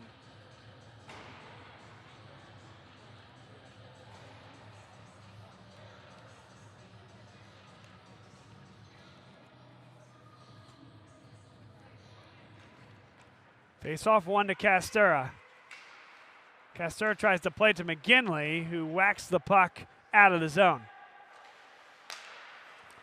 McGinley will carry again, was looking for Castura, who wasn't looking for the puck. And William Paterson couldn't complete the pass. What a touch there. Here's McGinley. Good poke from the back by William Paterson. Up the ice they come, touched up at the blue line by Daniel Triunfo. Drexel, bad giveaway in the center of the ice. They whack it in front, and they couldn't get a stick on it. McGinley now, he'll try it again. And this time it does find its way out of the zone. Carried forward by number 13, David Renzulli. Renzulli loses the puck. Cool taken down. No penalty for what would have been a trip, and now Drexel looks to clear. And now McGinley takes down one of the members of William Paterson. He was holding the stick, and he and number 21, Daniel Triunfo, still going at it in front of the Drexel net. Meanwhile, William Paterson keeps it in the zone, but only for a moment. And now up to the red line, Castura at the end of a long shift. Just feeds it down the ice, a full change for Drexel. And now 1-on-none, right on Jeremy Wick. And he scores with a penalty to boot. William Paterson scores the goal. There's a hooking penalty coming up. 1-on-none. What a deke here to take it to the backhand. Makes Wick commit. That's a goal. And exactly what William Paterson needed. So the deficit is down to 3. Drexel goes to the penalty box. It's Nick Urbani. And could one turn into 2? Could one breakaway opportunity turn into 2 goals for William Paterson? That's got to be the goal here. We're still better than halfway to go in the third.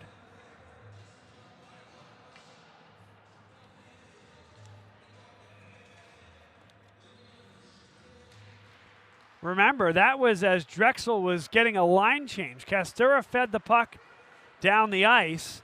They tried to get all 5 guys off the ice. A brilliant pass somehow got to the intended target. And Adam Marvin is the goal scorer. He makes Jeremy Wick miss. 1:34 to play on the man advantage. Drexel has been excellent thus far. That's not a great decision, though. Here comes number 10, Braden Plone.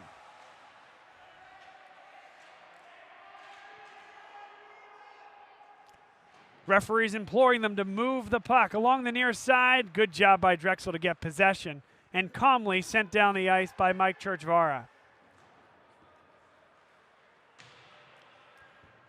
4-1. Drexel leads William Paterson. A giveaway. That one is flipped high and will stay in the rink, just barely. Hit 3/4 of the way up the glass behind the net. William Paterson just having trouble getting from tape to tape here on the power play. They're better on the 5-on-5 action, at least in the limited action we've seen here tonight. That one is sent high and out of the zone, out of play. So that one's going to come back in the zone as Kurzenabe flipped it from in the defensive zone for Drexel directly out of play without a tip. 10 minutes, 19 seconds to play, just 37 seconds left on the man advantage for William Paterson. Can they take advantage of the decision there by Kurzenabe? Drexel able to clear it very easily. 2 new defensemen out there for Drexel. It's Wyeth Kuhl and Tyler Black. Kuhl takes off McMillan, and McMillan takes down him. Now right in front, jamming away at the puck. Now number 88, Scott Huber, back to the point. Eamon McMillan, the big man, takes on Drexel's own big man, Wyeth Kuhl. Alex Cavaluso plays it back. Here's a shot, got all the way through, and Jeremy Wick makes the save through a lot of traffic. Braden Plome, I should say, took the wrist there from the slot.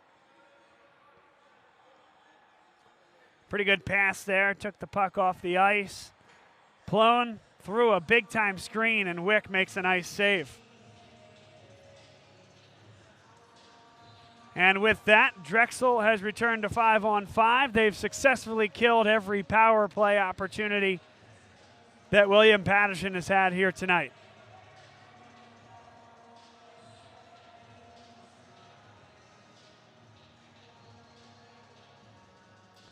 Stoppage here as the referee heads over to the box, and the reason he's done so is because Nick Urbani has to go back to the penalty box. 1 second, and now he is back on the ice, and now Drexel is 5-on-5 as Wick makes the save from an off angle. Drexel carries it across. Good move by Jamie Crane, hit hard into the boards. Ridden there by number 8, Andy DeAngelis. Now Crane gets it right back. Comes in, takes the shot, and it's saved by Hammerquist. Drexel with the puck. Tyler Black moves it back. Good puck movement as he gets it up to Christopher Hagan, who feeds it down the ice. Both defensemen come to the bench. In the meantime, big-time shot, thank goodness that there is a cage in front because that was right into the face of the defender, number 23, John Foley, as Hammerquist takes care of the next save as well. A whiff right in front, save made there on a shot from Zane Reynolds, and Drexel with sustained offensive pressure. That one took a hop off a deflection and got all the way to net. Sent down the ice, they wave off any icing. Urbani tries to turn on the puck and does. William Paterson was desperate to get a change. 4 of the 5 got off the ice. Castura, good stick work there, and now Drexel builds. Into the zone, Castura dropped right across and just beyond Schickling. Schickling tries to play it back. Coming up for it is Urbani. It's played behind him, and it's a 3-on-2 for William Paterson. Sent right across, and nobody was there off a deflection. Nice job by Urbani to lay it down and block the puck. 8 minutes and 8 seconds to play. Drexel a 3-goal lead. William Paterson, he can sense the desperation as they're creating a few more chances offensively. Huber flips it high, brought down by a high stick, and there's your stoppage. Churchvara went up high, played it down to himself, and elected to take the stoppage. I think that's the right decision. And the high stick was just off frame there, but clearly above the threshold.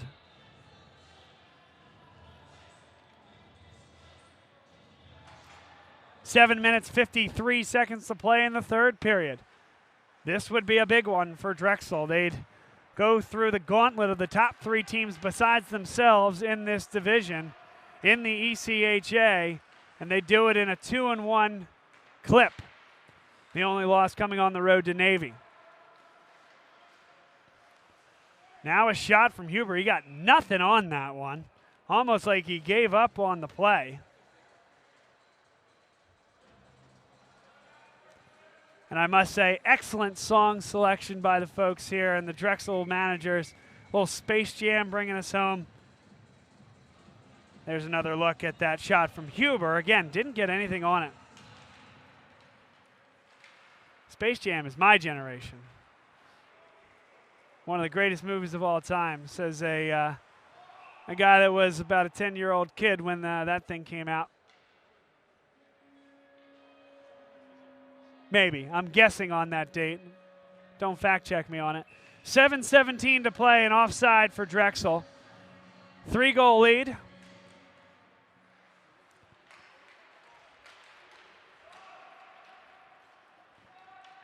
Deep into the William Paterson defensive zone, trying to shield off Kyle Fiore, but he got a stick on it. Now turning on it is William Paterson. Good pass up on the ice, and it's offside. Thomas Bauer just had the least trouble corralling that puck off the pass from Adam Marvin. And the puck eluded him as he moved into the zone.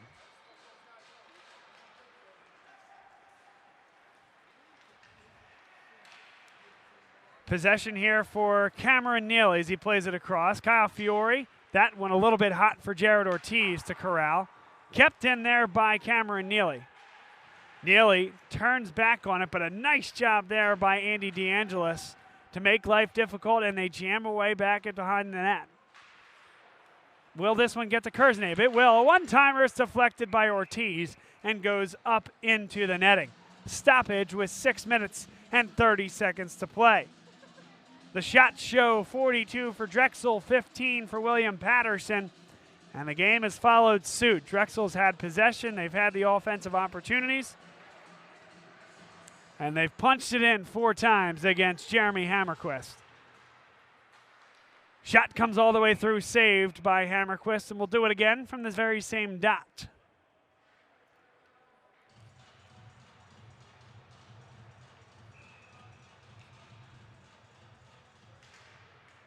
There's the shot from Carmichael, saved there by Hammerquist. We're back to action quickly as it's back behind the net. Fed to the point, but not out. Long shot, got all the way through, and there was a deflection that forced Hammerquist to make a pad save. Coleman, taken off his stick. Here's Weller, played along well for Aaron Carmichael. Carmichael flicks it up. It will get to Hammerquist, and he'll rip it around the boards. And here's an opportunity. This is Alex Cavalluzzo. Top of the circle, takes the shot. It's blocked. The rebound, and it's sent wide. Another one doesn't get to the net. There's a William Paterson player down. They continue the play, and now they stop it. That is referee's discretion if he feels that there's immediate danger for the player. William Paterson says they think it was too long for that whistle to blow, but it comes with 5 minutes and 43 seconds left in the third period.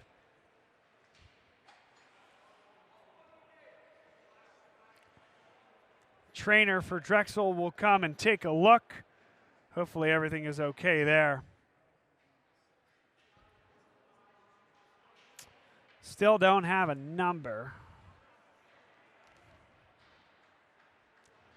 And skating off on his own power, which is great to see, but he looks like he's grasping up around the neck. That's Alex Cavalluzzo, who took the first shot there. It was deflected to the backboard. He chased after it, and it eventually came right in front. Hopefully he's back out on the ice soon. Today's game brought to you by the Drexel University LeBeau College of Business. For over 125 years, Drexel University has been uniting academia and industry to empower the next generation of leaders. Enroll in graduate and executive ed programs at Drexel University's LeBeau College of Business and join over 40,000 alumni who are transforming their careers in industry. Learn more at drexellebeau.com. A wind and a fire. That one was wide off the stick of William Paterson. They'll get it back. DeAngelis didn't get anything on that one. Drexel looking for a clear, and they'll get it. Churchvara could not bring the puck with them, but they got it into the neutral zone. Dropped right back in. Walter Kuiper to the backhand. Dropped right in front.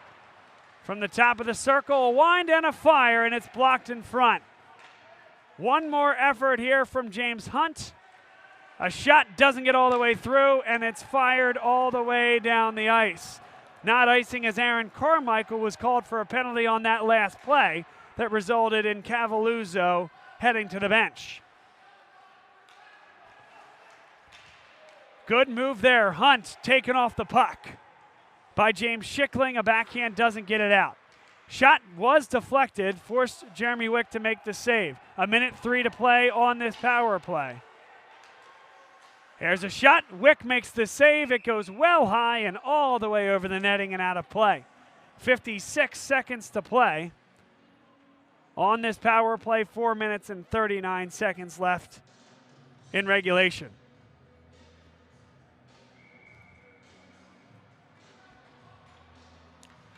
Remember, tomorrow night, same time, same place, Drexel takes on traveling Towson, the Tigers. Also an ECHA game. Towson has been struggling this year, but they all matter here in the ECHA. That shot did not get to Jeremy Wick.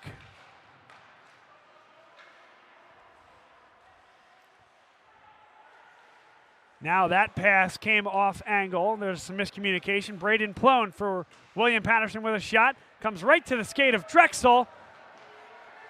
And there's a stick stuck in the skate of Connor Kurzenabe, and he was flipped on the play by the William Paterson player.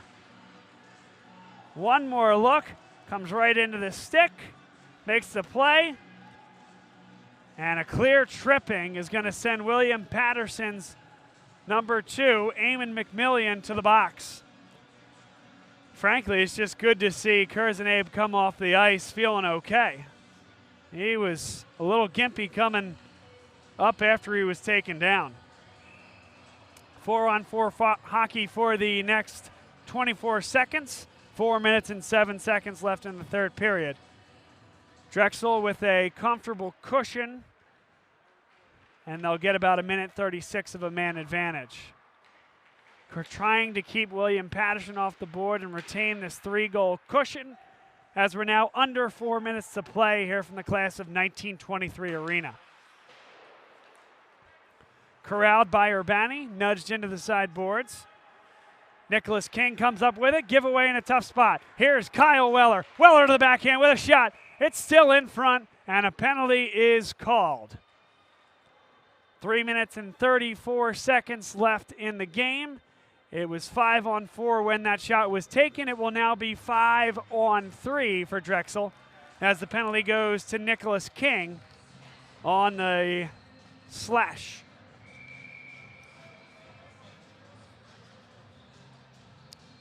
Slashing for Nicholas King to the box, along with Eamon McMillan in there for tripping. 1:50, or should say 1:25 of 5-on-3 hockey. Eugene Lim thought about the shot. Now Churchvara winds, fires, save there by Hammerquist. Eugene Lim has the puck and glides it along the near side boards. Churchvara back for Lim. Comes onto it. He takes the shot, and it goes up and into the netting. Falling to the ice was James Schickling. Eugene Lim's shot, just a piece of the glove of Hammerquist, up and out of play. 1:02 on the penalty to McMillian. Nicholas King in the box with him. William Paterson with just 3 men on the ice. 3 minutes left in the hockey game. Churchvara plays it across for Lim, drops it down. Churchvara one-timer, and it was blocked in front by William Paterson. Here's one on none. It's Alex Cavaluso. Cavaluso can't even get the shot off. A good stick there by Mike Churchvara. And now numbers for Aaron Carmichael. Carmichael over for Crane. Crane drops it right in front. The pad saved by Hammerquist and cleared the rest of the way down. 2 minutes, 30 seconds to play in the hockey game. 20 seconds left on the 5-on-3. Christopher Hagan into the zone. Good pass across, but that eludes the stick of Patrick McGinley. And it's popped out of play. The question is, where will the faceoff be? Was it tipped out by William Paterson, or did it hit Urbani's stick? I thought it was Urbani, and that's the right call. Faceoff comes out of the zone, since it was a deflection going out of play. And this faceoff outside the zone won by Drexel. Drexel carries it up. Nick Urbani comes to a halt, sends it across for Hagan. Hagan with a shot. That deflected and came right on net, saved by Hammerquist. Good pass there from the dot right in front. Came to the stick of Patrick McGinley, and once again, the net comes off the moorings.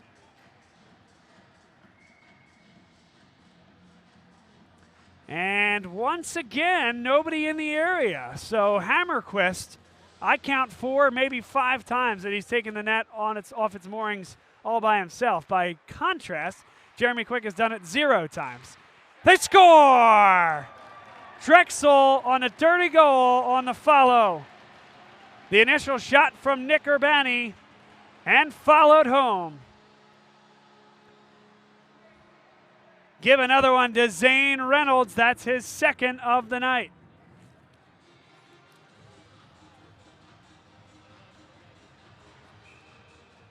And Drexel with a 5-1 lead. Zane Reynolds, a guy who was the star on the D2 team last year, a youngster that came in and showed that he could play with the big boys. He is not only hanging, he is contributing. And boy, he is one of the best players that this D1 team has to offer. 2 goals here tonight. And Reynolds is on his way to a tremendous campaign this year. Face-off controlled here by Drexel.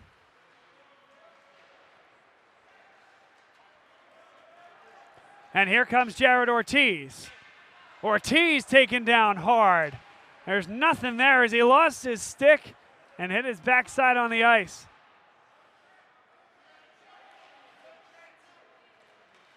Carried in. This is number 17, Adam Marvin, back behind the net and gives it away. 1:05 to play in the hockey game.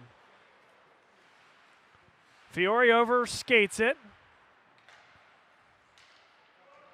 And now it's 1-on-none. Wick comes out to get it and does so quite well. Drexel just looking to clear the zone. Final 45 seconds of the game.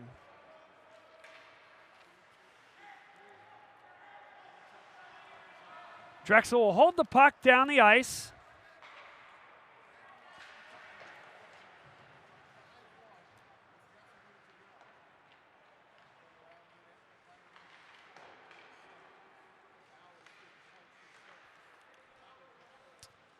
Final 20 seconds of action as William Paterson can't get any final chances, although it is given away there. Kurzenabe is back there to hold.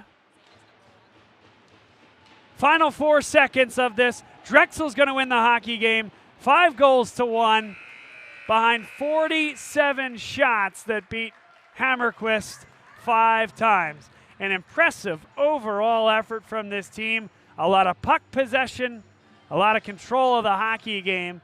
And really, Jeremy Wick didn't need to do much work. But when he did great work. 15 saves on 16 shots.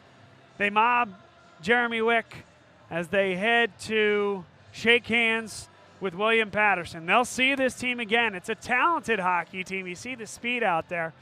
I think it was a night of unforced errors from this Pioneers team, and Drexel at the top of its game.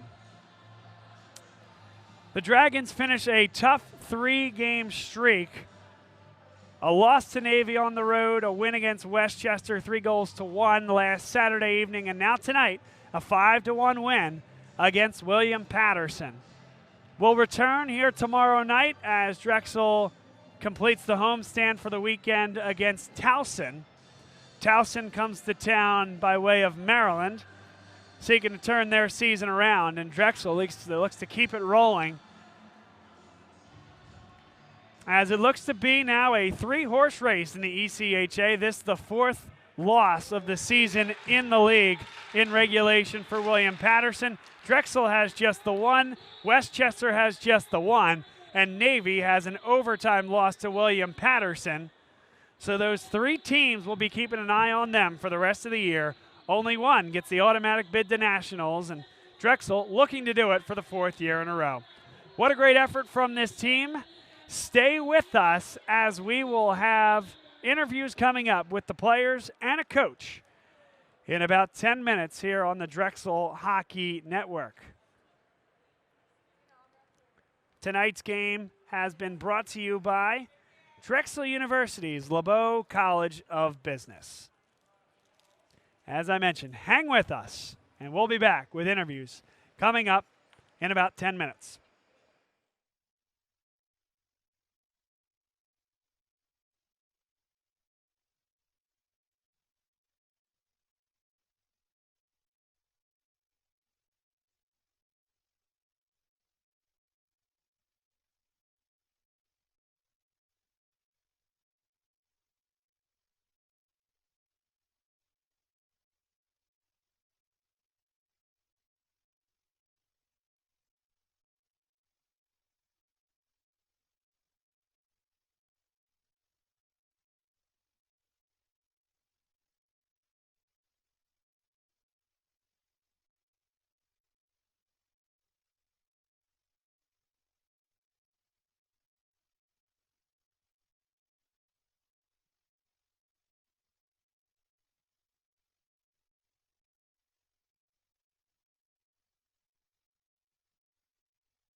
As you wait for our post-game interviews, we will play for you some of the content we created back in September with some interviews with the Drexel hockey players that we took in the off-season. First, Nick Urbani. But again, stay with us as we'll have live post-game interviews coming up in just... Urbani is with us here on the Drexel Hockey Network. And Nick, welcome into the hot seat here. Appreciate you taking some time with us. How has the summer been for you as you prepare for this season? I think it's been a really good summer. It's been very relaxing, and now kind of I've had my first year here and I know what to expect. It makes it easier coming into my second year here, but it's definitely been a good summer getting ready for this year. How was your last year with the program, and how would you kind of grade things from a team perspective, from a personal perspective, and kind of carrying that forward into the late stage of the last year?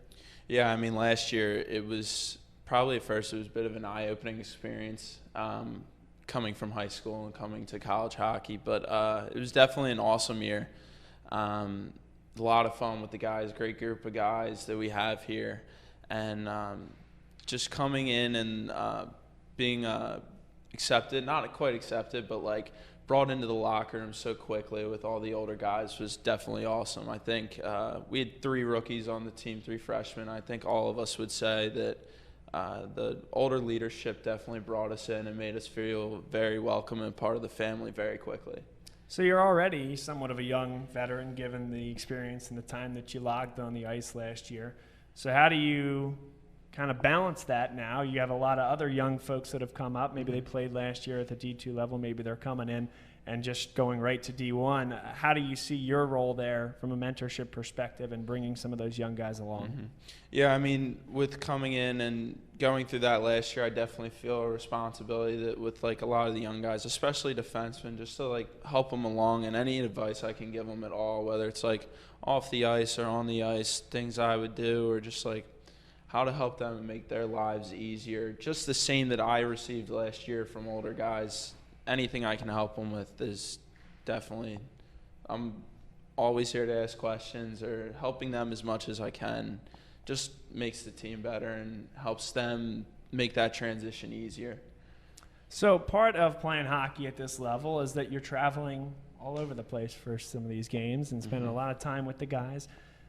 What's the best part of a road trip, and what's one part you could live without? So I think everyone that's in class at the time would say the one thing they could live without is homework. They don't want to do homework on the road.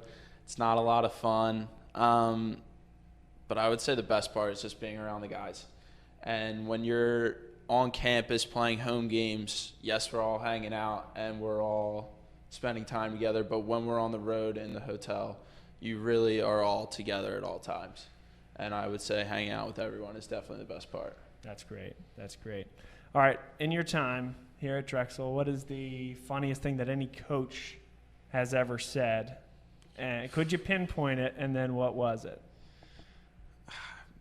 I don't know. And can you say it on air? I almost hate to keep adding on to the guy, but when Derek, the coaches, I'm sorry, man. when the coaches make fun of Derek in the locker room for not saying anything, that always lightens the mood a lot and gets everyone laughing.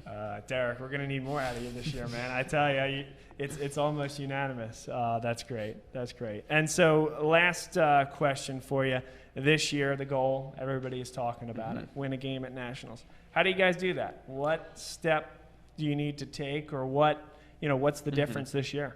I think in terms of the goal, like the goal is obviously winning a game, but how to get there almost isn't looking ahead. It isn't worrying about that already. It's taking the necessary steps every day, just getting a little bit better now to the point where by the time that we get there, we're the best team that we could possibly be.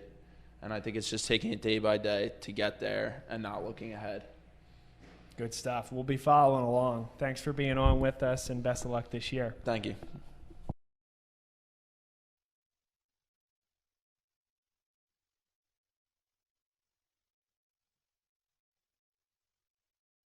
Intermission here on the Drexel Hockey Network, and we have Nathan Runk with us here in studio. Nathan, how are you? Thanks so much for coming on, and boy, looking forward to a big-time season here in 2019-2020. I'm feeling pretty good. This offseason definitely helped a lot just to get back into things. Definitely been working out a lot just to keep in hockey shape. But I'm looking forward to just getting together with the boys again, getting to wake up early and practice.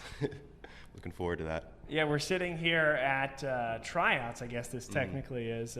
Training camp. Training camp in the fall.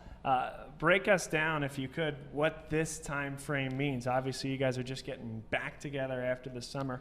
How key are these next couple weekends for you guys to kind of filter through what will then be chemistry for the season? I think they're crucial. I think with training camp, it's just to get your legs back. And tryouts, you really just got to show what you got. But then once the teams are picked, I think the first couple weeks are just obviously to get together, catch up, like if you haven't seen somebody for like the off season, but like we get things started pretty quickly, so we really just have to be all business, just focus in on like our overall goal, which is to get nationals and to win our first game there. Well, that's a great segue. We've been talking. One of the constants of these interviews is talking about that experience down there in Dallas, and it was a tremendous comeback effort, a really good experience, I would guess, for you guys. Yeah. What did that mean for the team, and how do you feel that, though that was months ago, is going to carry forward over the course of this season? Well, I think it just shows that we can compete with anybody as long as we just bond together. I mean, especially in that third period, that was probably one of the best periods of hockey our team has played. So I think we can definitely build off of that into this new season.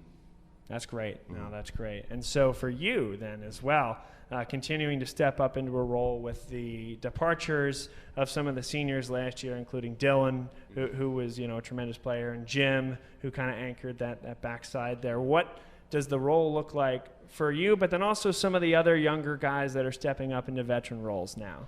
I'd say with me, like the biggest thing that I can bring is just like physicality to the game and also just like speed. Obviously, last season wasn't great when it came to scoring. I'm looking to step that up a little bit. But I think with a lot of the rookies too, they need to, I guess, accept the role that they're in, but don't be satisfied with it. Try and get better.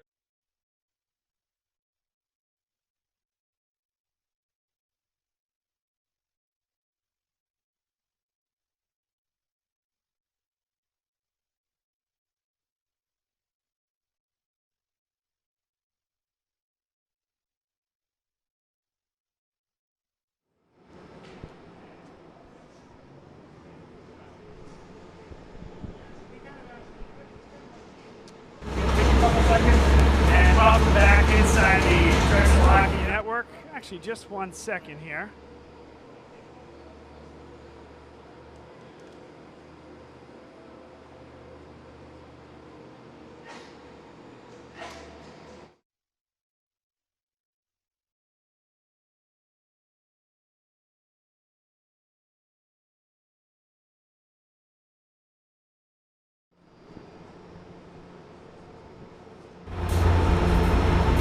Try to reboot on that one. Welcome back to the Drexel Hockey Network. Bob Lund, Coach Derek Cruz is here with us. Really a complete performance from your team out there tonight. What did you guys see from behind the bench? Well, to start, it's always good to get a win on the first we got back-to-back home games, so this is a big weekend for us, 2 league games at home. Tonight we brought it off for a full 60. From the start, we played really well. We were able to roll 4 lines, kept our turnovers, and we got to work. They're a physical team, a lot of penalties called. We tried to stay out of a lot of the bad stuff after the whistle. We did a pretty good job there. But overall, I think tonight we worked for a full 60 minutes, and that's what it takes to win these games. That was some of the most excellent goodness boys that I've seen in my time broadcasting you guys. What was it about tonight in particular that can be so successful? Not just stopping them, but how they creating on the game up. Big thing with the kill is just reduce pressure. Whenever they slight hesitation on there, we'll go on there, hard to fall, hard out, all of that guys.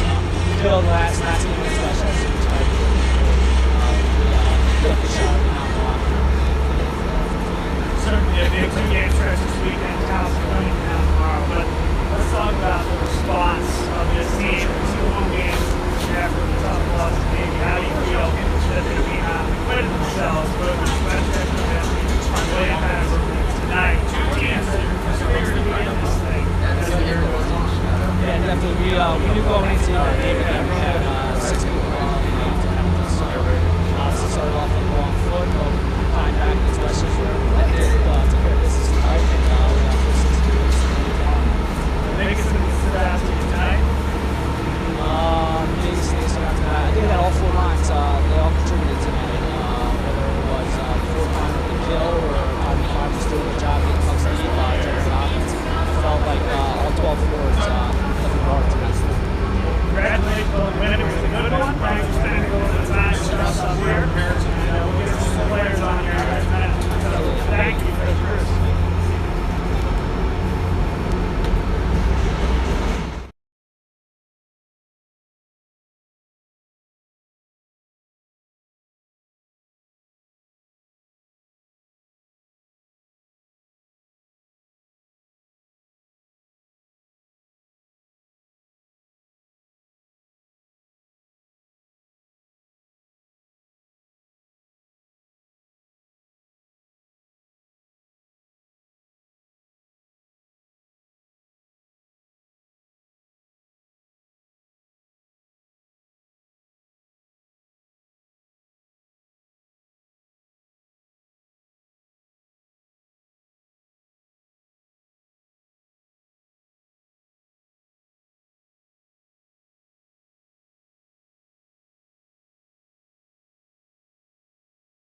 up here. I'm sensing a spark in your game right now. You feeling good out there?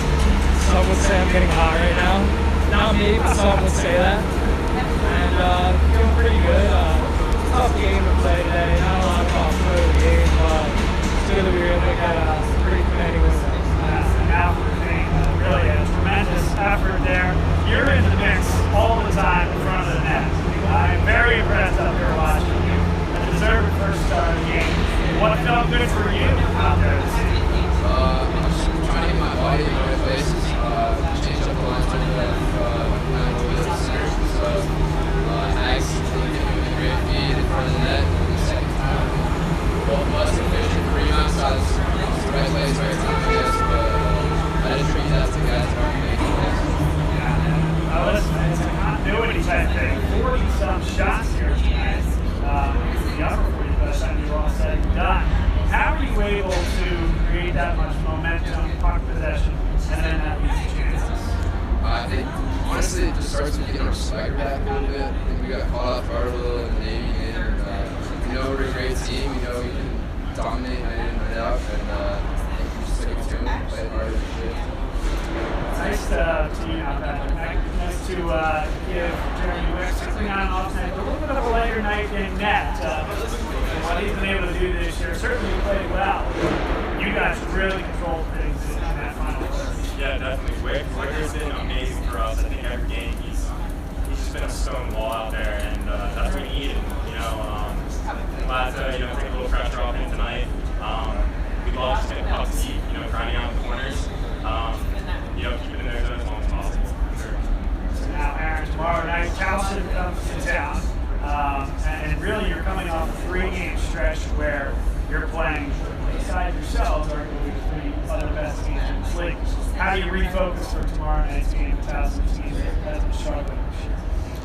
Pretty much, we got a good meal on us and get some rest. And just pretty much do what we were doing every game so far. Just come to the rink ready and get a good warm-up in, stay hydrated. This was a fun one for me to call up here. You guys play great hockey. I feel the flow. I feel you guys really working together well. So keep up the good work. I hope to see you guys up here again soon. Keep playing well. Thanks. Yeah, thank you guys. So here's your 3 stars of the game. Aaron and Zane Reynolds. Drexel wins this one, 5-1 over William Paterson University. Same time, same place tomorrow. 7:40 puck drop. Drexel against Towson. Don't miss it. Good night, everybody.